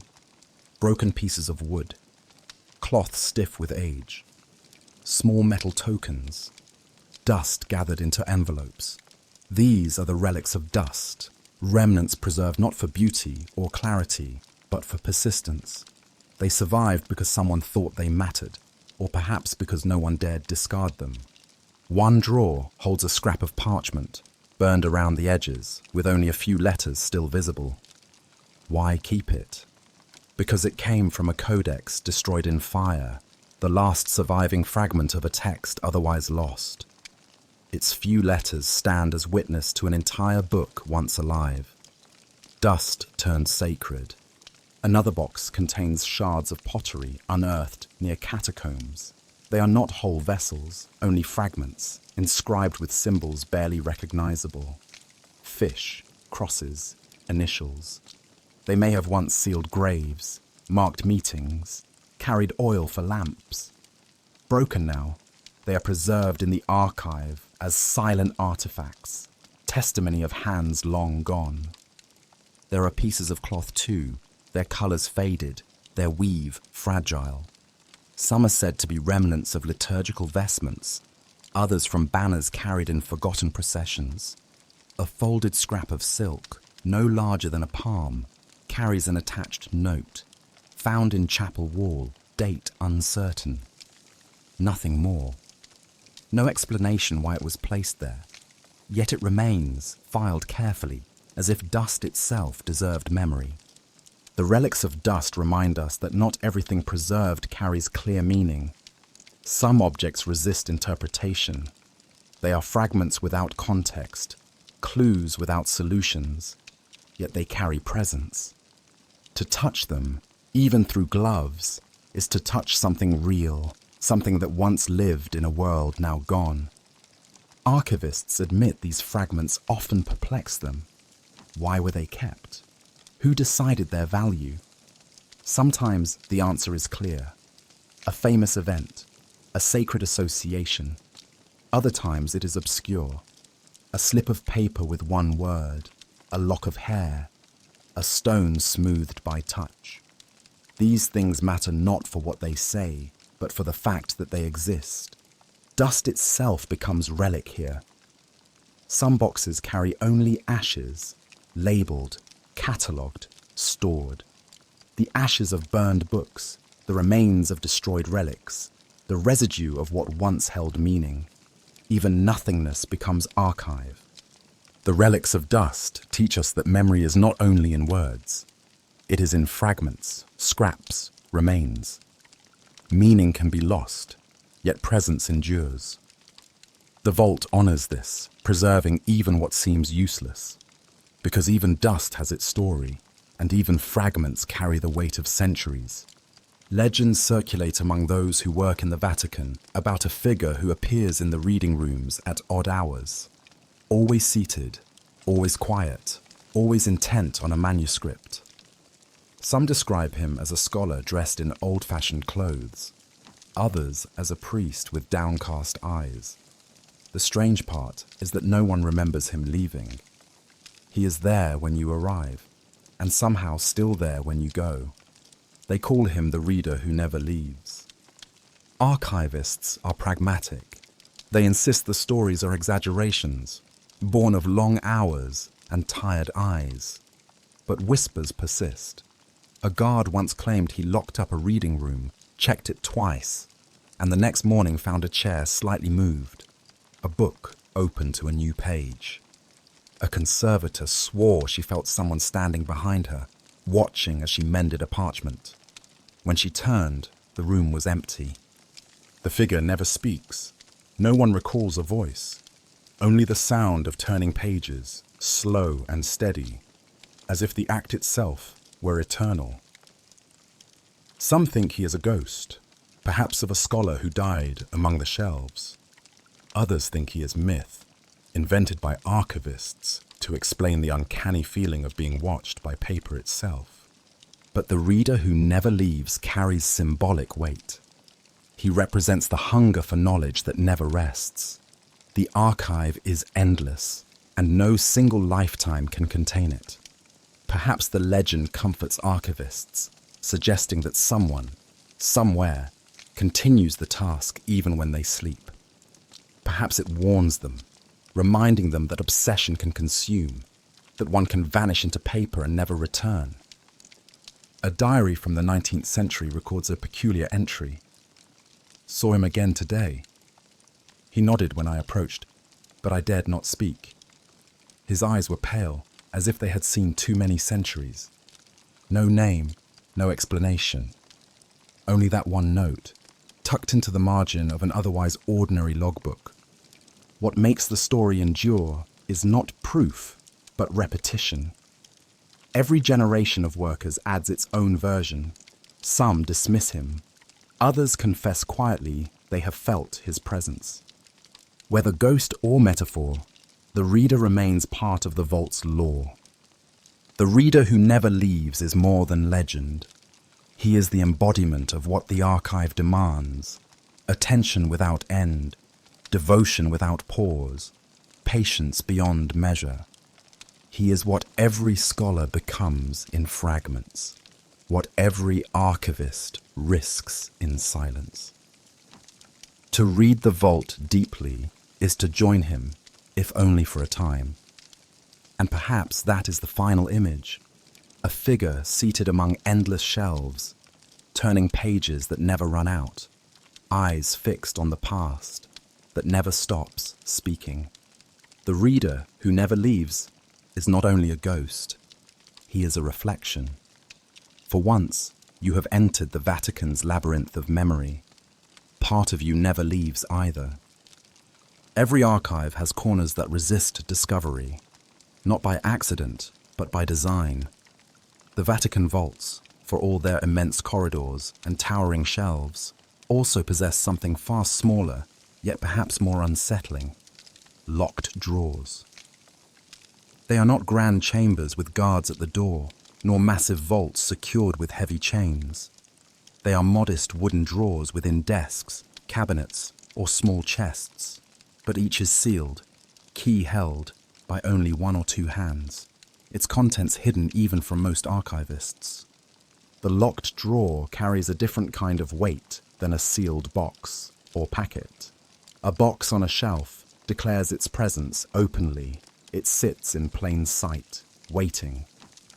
A drawer, however, conceals itself by blending into the furniture.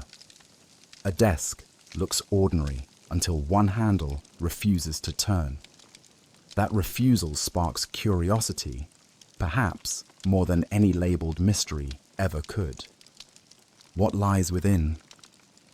Some archivists whisper that locked drawers contain working notes of popes, reflections written in haste and never meant for public eyes. Others say they hide letters of scandal, confessions of betrayal, admissions of doubt, or requests that could unravel reputations if revealed. There are rumors of drawers filled with artifacts too small to display, rings from condemned heretics, fragments of bone that could not be authenticated, coins minted for rituals no longer acknowledged.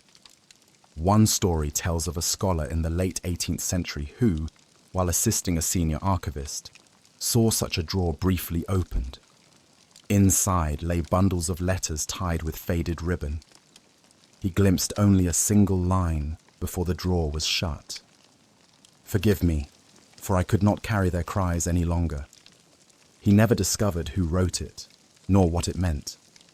The archivist refused to answer, and the scholar's diary entry remains one of the few accounts we have. The locked drawer also represents control. Unlike grand chambers, whose access is managed by committees or curia, a drawer can be guarded by one person alone.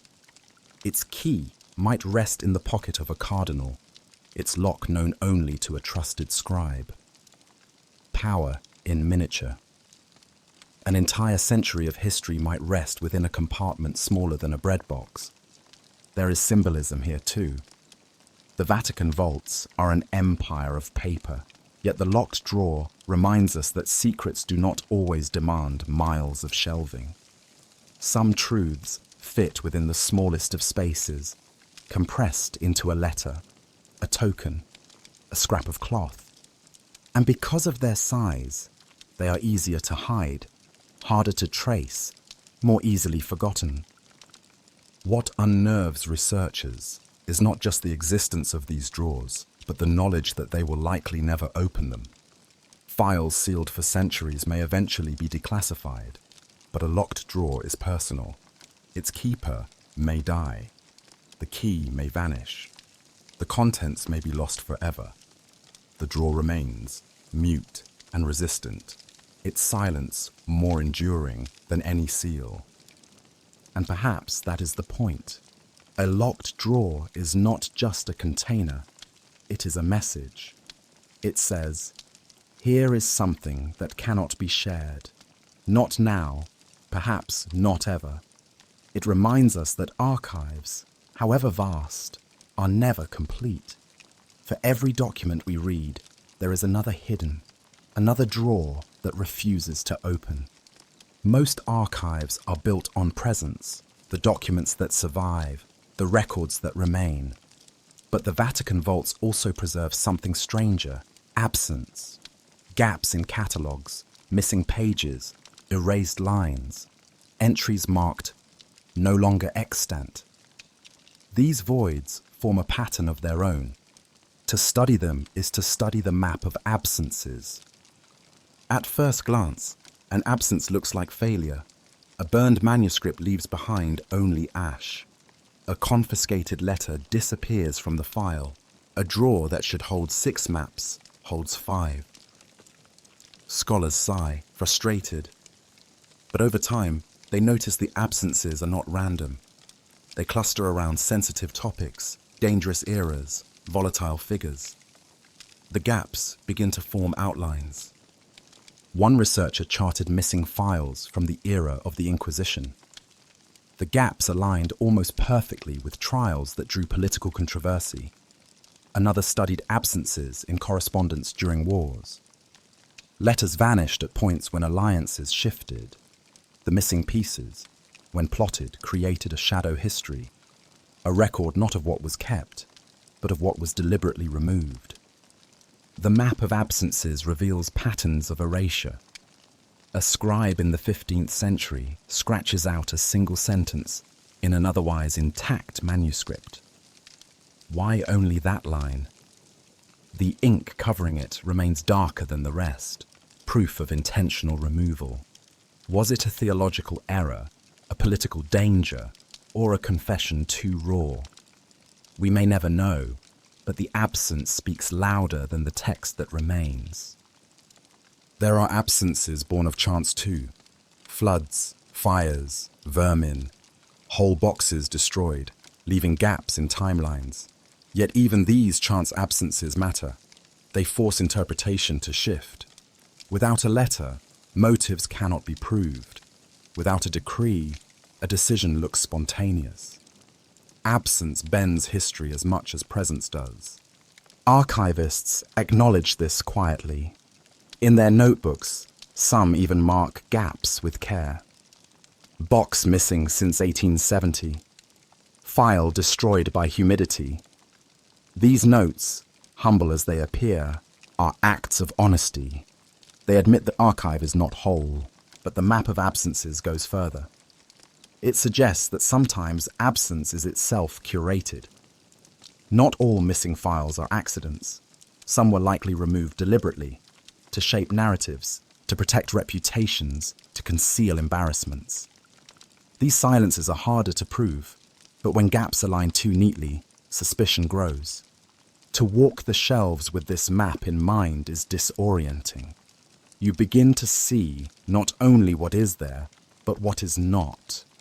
A gap in a sequence of letters, a missing decree between two known events, a suspicious silence where noise should be. The vault becomes less a record of history and more a puzzle of erasures. And perhaps that is the ultimate revelation. History is never whole. It is always fragments, always selections, always shaped by what was lost, as much as by what was preserved. The Vatican vaults may seem like a fortress of memory, but their greatest testimony is that even fortresses crumble, even memory has holes. The map of absences teaches humility. For every page read, we must remember the page that is missing. For every voice preserved, another was silenced. To study the archive honestly is to accept not only presence, but absence as part of the truth. There are electric lights now in the Vatican vaults, steady and efficient, humming softly against the chill air. But once, centuries ago, every corner was lit by flame. Candles flickered along the shelves, lanterns swung in the hands of scribes. In those days, fire was both illumination and danger. A single overturned taper could consume entire centuries in minutes. Yet the candle also symbolized reverence. Each flame was a prayer against forgetting. The legend of the last candle survives in archivist lore. It tells of the final night before electric lamps replaced flame forever. Archivists worked late, deliberately leaving one candle burning as they installed the wires. When the last bulb flickered to life, they extinguished the candle together. That act became ritual, remembered as the moment when the vault crossed from the old age of fire into the new age of current. Some say the candle still exists, its stub preserved in a sealed box. Others claim it burned down completely, leaving only wax on stone. A few insist it still burns in a hidden chamber, tended in secret, its flame never allowed to die. The truth may never be known, but the story endures, told again and again. The last candle of the Vatican vaults. Why does it matter? Because the candle represents fragility. Fire once endangered everything the archive sought to protect.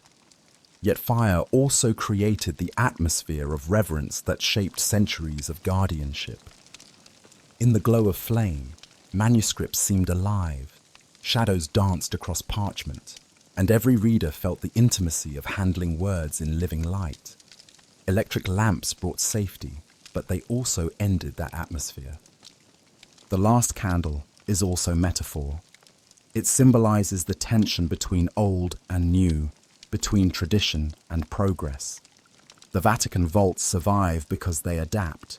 Candles to bulbs, parchment to microfilm, whispers to digital scans. Yet each adaptation carries loss. Something of the past disappears with each change. Archivists who speak of the last candle often do so with a kind of longing. They describe how flame lent dignity to silence, how it made every page feel sacred. They admit the dangers, but also the beauty. For them, the last candle is not simply a moment in history. It is a reminder that preservation is not only technical, but spiritual. To guard memory requires not just machines, but reverence. The legend continues to shape the archive's culture. Even now, some archivists light a small candle privately before beginning their day, extinguishing it before entering the corridors. A symbolic gesture, linking themselves to centuries of guardians who worked in flame. The last candle teaches that every archive carries its rituals, its myths, its symbols.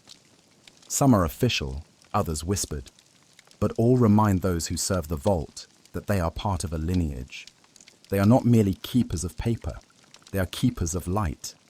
And whether the last candle truly burned to ash or still flickers in secret, it survives in memory. It burns in the imagination of those who walk the labyrinth. It glows in the stories told by archivists in hushed tones. It is the flame of continuity, fragile yet enduring, fragile yet eternal. There are hallways in the Vatican vaults that seem different from the rest. They are not more ornate, not built with fresher stone, not even lined with rarer manuscripts. And yet those who walk them swear the air carries sound in a peculiar way.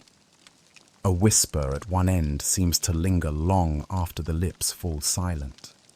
A cough repeats itself softly, as though the walls wish to keep the noise alive. This is the corridor of echoes, a place where silence itself remembers. Archivists speak of it reluctantly. Most dismiss it as acoustics, the product of narrow walls and low arches. But others confess that the echoes feel more than physical.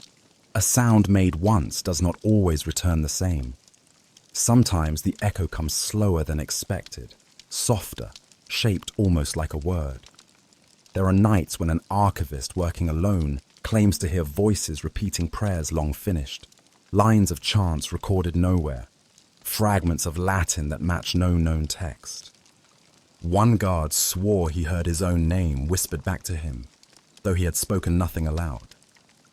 A scholar once dropped a pen and claimed the sound did not merely bounce but stretched, as though the fall were happening again in another time. These accounts blur the line between natural and uncanny, but each carries sincerity.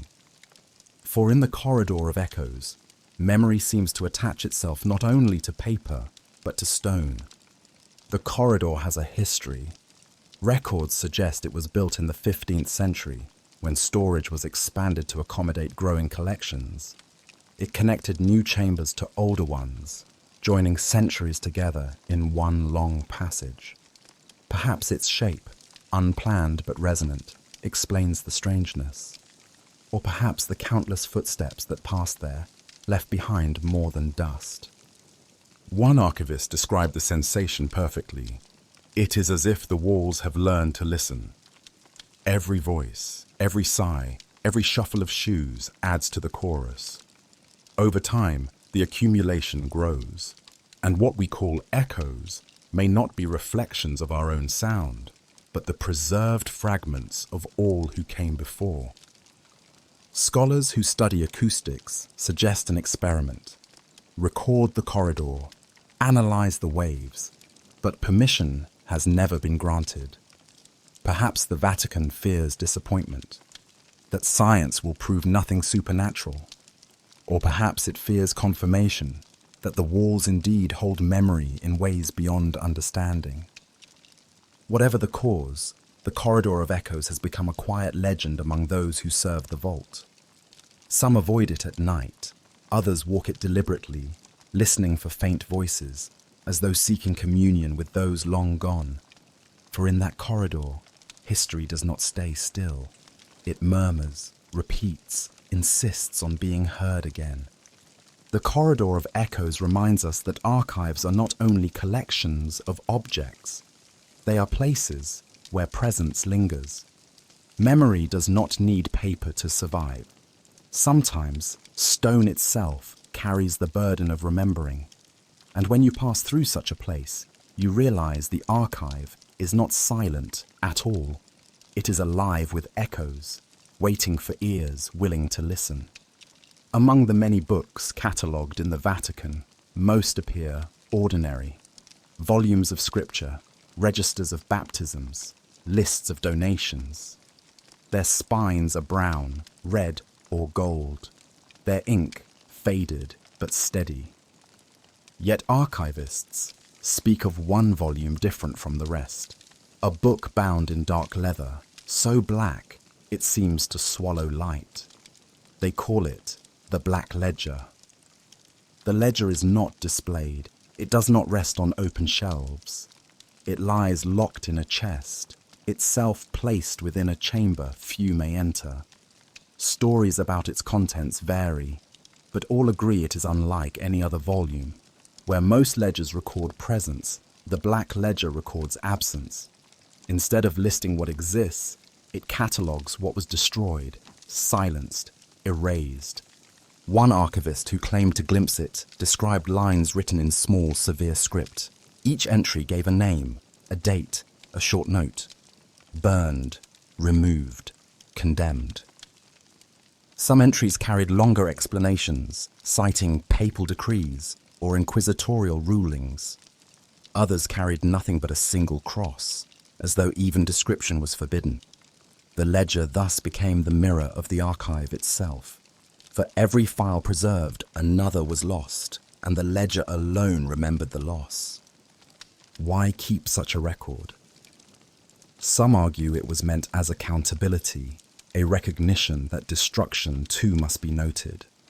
Others think it was a warning, a way to remind future archivists of the weight of their decisions. To destroy without record would be true erasure. To destroy and record is erasure with a shadow. The ledger preserves those shadows. The Black Ledger unsettles because it reveals the limits of memory. We often imagine the Vatican vaults as complete, yet here is proof of their incompleteness. The ledger does not restore what was lost. It only tells us that loss occurred. Its pages are tombstones for texts we will never read, voices we will never hear. Legends grow around it. Some say the ledger includes not only destroyed works, but forbidden ones still hidden elsewhere, their location known only through coded marks. Others claim its pages shift, entries appearing or disappearing according to decisions made in secret. No one can prove such rumors, but their persistence shows the ledger's aura. It is less a book than a symbol of the archive's shadow. Archivists who serve long careers often mention the ledger in their final reflections. They say it haunts them more than any manuscript preserved. For to work daily with presence is one thing, to be reminded of absence is another. The ledger whispers of what we have lost, what was silenced, what may never return. The Black Ledger is the conscience of the archive. It reminds us that memory is not neutral. Choices were made. Fires were lit, decisions were taken, and though the ledger records them in cold ink, its silence between lines speaks louder than words. To imagine the ledger is to imagine the archive turned inside out, its gaps revealed, its shadows catalogued. It shows us that what we call history is always partial. Behind every preserved page lies a burned one, and the ledger waits, black and silent, to remind us of what we will never know. For centuries, the Vatican vaults have required not only catalogues and codes, but keys. Metal keys for doors, symbolic keys for permissions, invisible keys for understanding. Over time, a figure emerged in legend and in truth, the keeper of keys. Not a single person, but a role passed from one to another. A guardian whose task is less to hold knowledge than to regulate access. The keeper of keys is not the Pope, nor a cardinal, nor even a public archivist. It is often an anonymous official, chosen for discretion above all else. Their name rarely appears in records, their face seldom in portraits. Yet without them, the vault cannot function. For the keeper decides who may enter, what may be opened, which drawer is unlocked, which seal is broken. Stories of keepers vary. Some were strict, denying almost every request, believing secrecy itself was the archive's duty. Others were generous, granting access widely, convinced that knowledge belonged to the faithful. Each left a mark on history. A strict keeper could delay revelations for centuries. A generous one could reshape scholarship in a single decision. One tale describes a keeper who refused even a pope's request. The pontiff asked to see a particular file. The keeper declined, arguing that tradition forbade it. Shocked, the pope eventually relented, recognizing that the strength of the archive lay in its independence. Another tale tells of a keeper who, during war, smuggled keys in his robes to protect them from invaders, hiding them in walls until peace returned. The keys themselves are many. Some are ancient iron, heavy and ornate, carved with crosses and symbols. Others are modern brass, unremarkable in appearance. Yet each carries authority. To hand a key is to hand trust. To hold a key is to hold centuries. But not all keys are metal. Some are lists of permissions, codes whispered between archivists, traditions passed orally. A scholar may hold the physical key to a chamber, but still lack the true key, the understanding of how to navigate its labyrinth. The keeper guards these invisible keys as fiercely as the physical ones. The keeper of keys embodies the paradox of the Vatican vaults. The archive exists to preserve memory, yet also to withhold it. The keeper stands between past and present, between silence and revelation. Their role is not glamorous, not recorded in grand chronicles. And yet, in their quiet decisions, they shape what the world will know and what it never will. Legends say that when a keeper dies, their keys are placed in a sealed box, added to the shelves as another artifact. Whether true or not, the story carries meaning. Each keeper becomes part of the archive they once guarded. Each joins the long line of anonymous figures who controlled access to humanity's deepest memory. The keeper of keys teaches us that power is not always in writing or speaking. Sometimes it lies in silence, in refusal, in the simple act of keeping a lock closed. And it reminds us that behind every unlocked door, every opened box, stands someone who decided it was time. Catalogues are supposed to tell the truth. They are maps of memory, guides through shelves too vast to hold in any one mind. In the Vatican vaults, the catalogue is revered almost as scripture. Generations of archivists have built it, each entry a beacon pointing to where a file should be. But whispers persist that some parts of the catalogue do not tell the truth. There are references to boxes that do not exist, descriptions of documents no one has ever seen, locations that lead to empty shelves. This is the catalogue that lies. At first, such errors seem innocent. A scribe miscopied a number. A clerk mislabeled a shelf. In a labyrinth this immense, mistakes are inevitable. Yet, the pattern goes deeper. Some entries seem too deliberate to be error. They describe documents in extraordinary detail, titles, authors, dates. Yet when researchers request them, the archivist quietly shakes his head. Not available. If pressed, he may add, not found. But the way the words fall suggests something else. Not lost, but withheld. The lying catalogue plays a double game. For scholars, it offers glimpses of what might exist, fueling speculation and frustration. For archivists, it provides cover. To say the catalogue lists it proves nothing, for the catalogue itself may be illusion. And thus, secrecy becomes hidden within bureaucracy. Some argue the lying entries serve a purpose.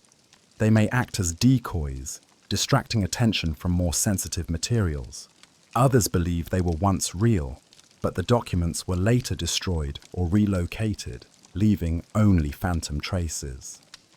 A few propose the most unsettling theory, that some entries were planted deliberately, designed to mislead, to test, to see who would pursue shadows.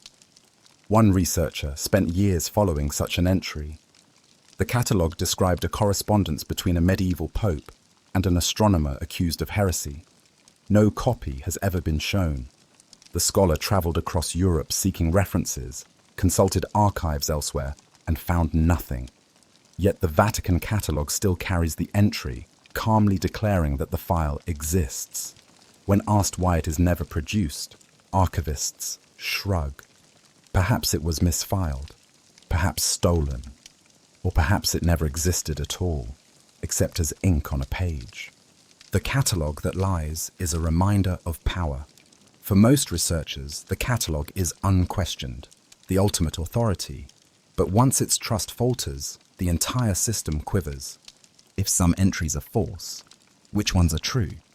If a guide can mislead, how do you navigate? The labyrinth becomes more dangerous than ever, for even its map may be a trap. And yet, the lying catalogue also fascinates. It adds another layer of mystery, another dimension of intrigue. Each false entry is itself a kind of document, proof not of what existed, but of what someone wanted us to think existed, or not to find. Its lies become another form of truth, the truth of concealment. In the end, the catalogue that lies teaches us that archives are never neutral. They are curated, shaped, managed, and sometimes manipulated. To read them is not only to read history, but to read intention, strategy, silence. And perhaps the greatest skill of any who enter the Vatican vaults is not the ability to read Latin or Greek, but the ability to read between the lines of a catalogue that does not always tell the truth. Every chamber in the Vatican vaults serves a function. Some are for storage, some for reading, some for preservation. But there is one that unsettles even those who know it well. A room without windows, without clocks, without any sign of day or night. Its walls are lined with shelves, its air cool and still. To enter is to step outside time. The room without windows was built deep beneath the surface, designed for maximum protection. Here, documents too fragile for light rest in permanent shadow. No sunbeam has ever touched them. Electric lamps are used sparingly, lit only when someone works inside. Otherwise, darkness reigns. Archivists describe the disorientation. Minutes feel like hours, hours like minutes.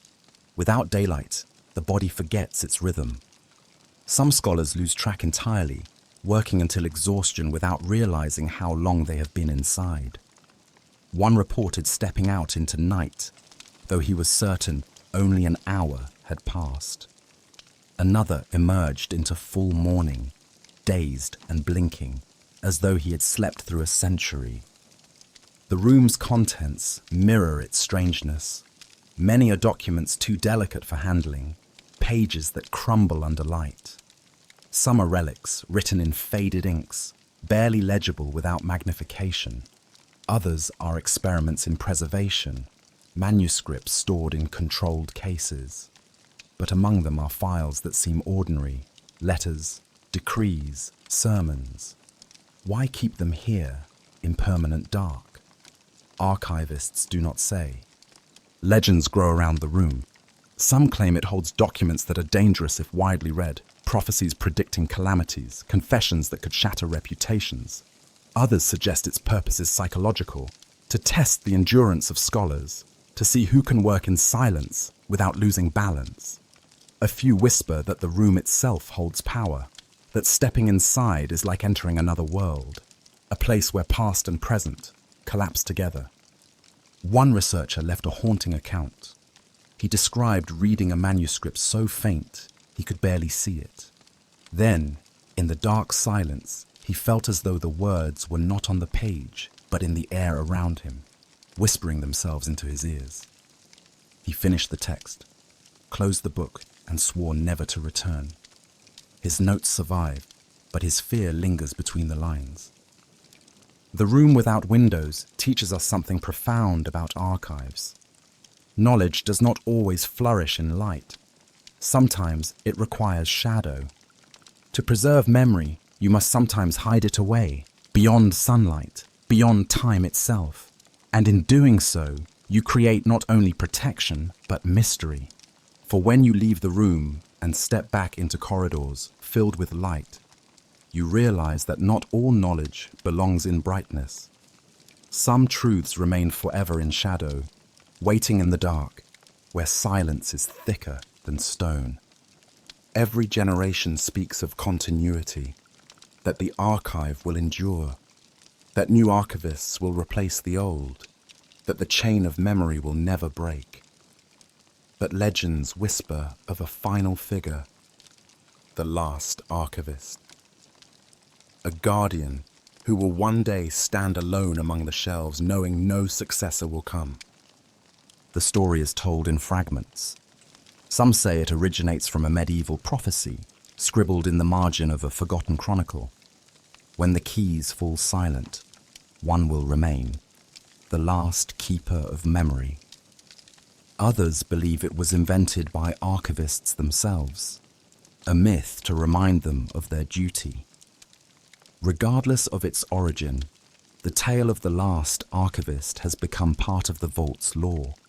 He, or she, is imagined walking corridors silent with abandonment, opening boxes that no one else will ever touch, cataloguing not for future readers, but for memory alone. The last archivist's burden is immense, for without successors, every act becomes farewell. To close a file is to close it forever. To place a document on a shelf is to know it may never again be lifted. The image is haunting, one figure in endless corridors, carrying a lamp, listening to echoes of centuries with no companion but dust. Yet the story also carries dignity. The last archivist does not abandon the vault. They remain faithful until the end, honoring memory even if no one else comes to read it. Some versions of the tale speak of a final act. The last archivist, realizing the chain has broken, seals the vaults permanently. The doors are locked, the keys hidden, the chambers left to silence. Others imagine a more mystical end. The archivist places the final catalogue on a shelf, and at that moment, the shelves themselves fade, vanishing into air, as though the archive was never physical, but only memory embodied. The legend carries warning too.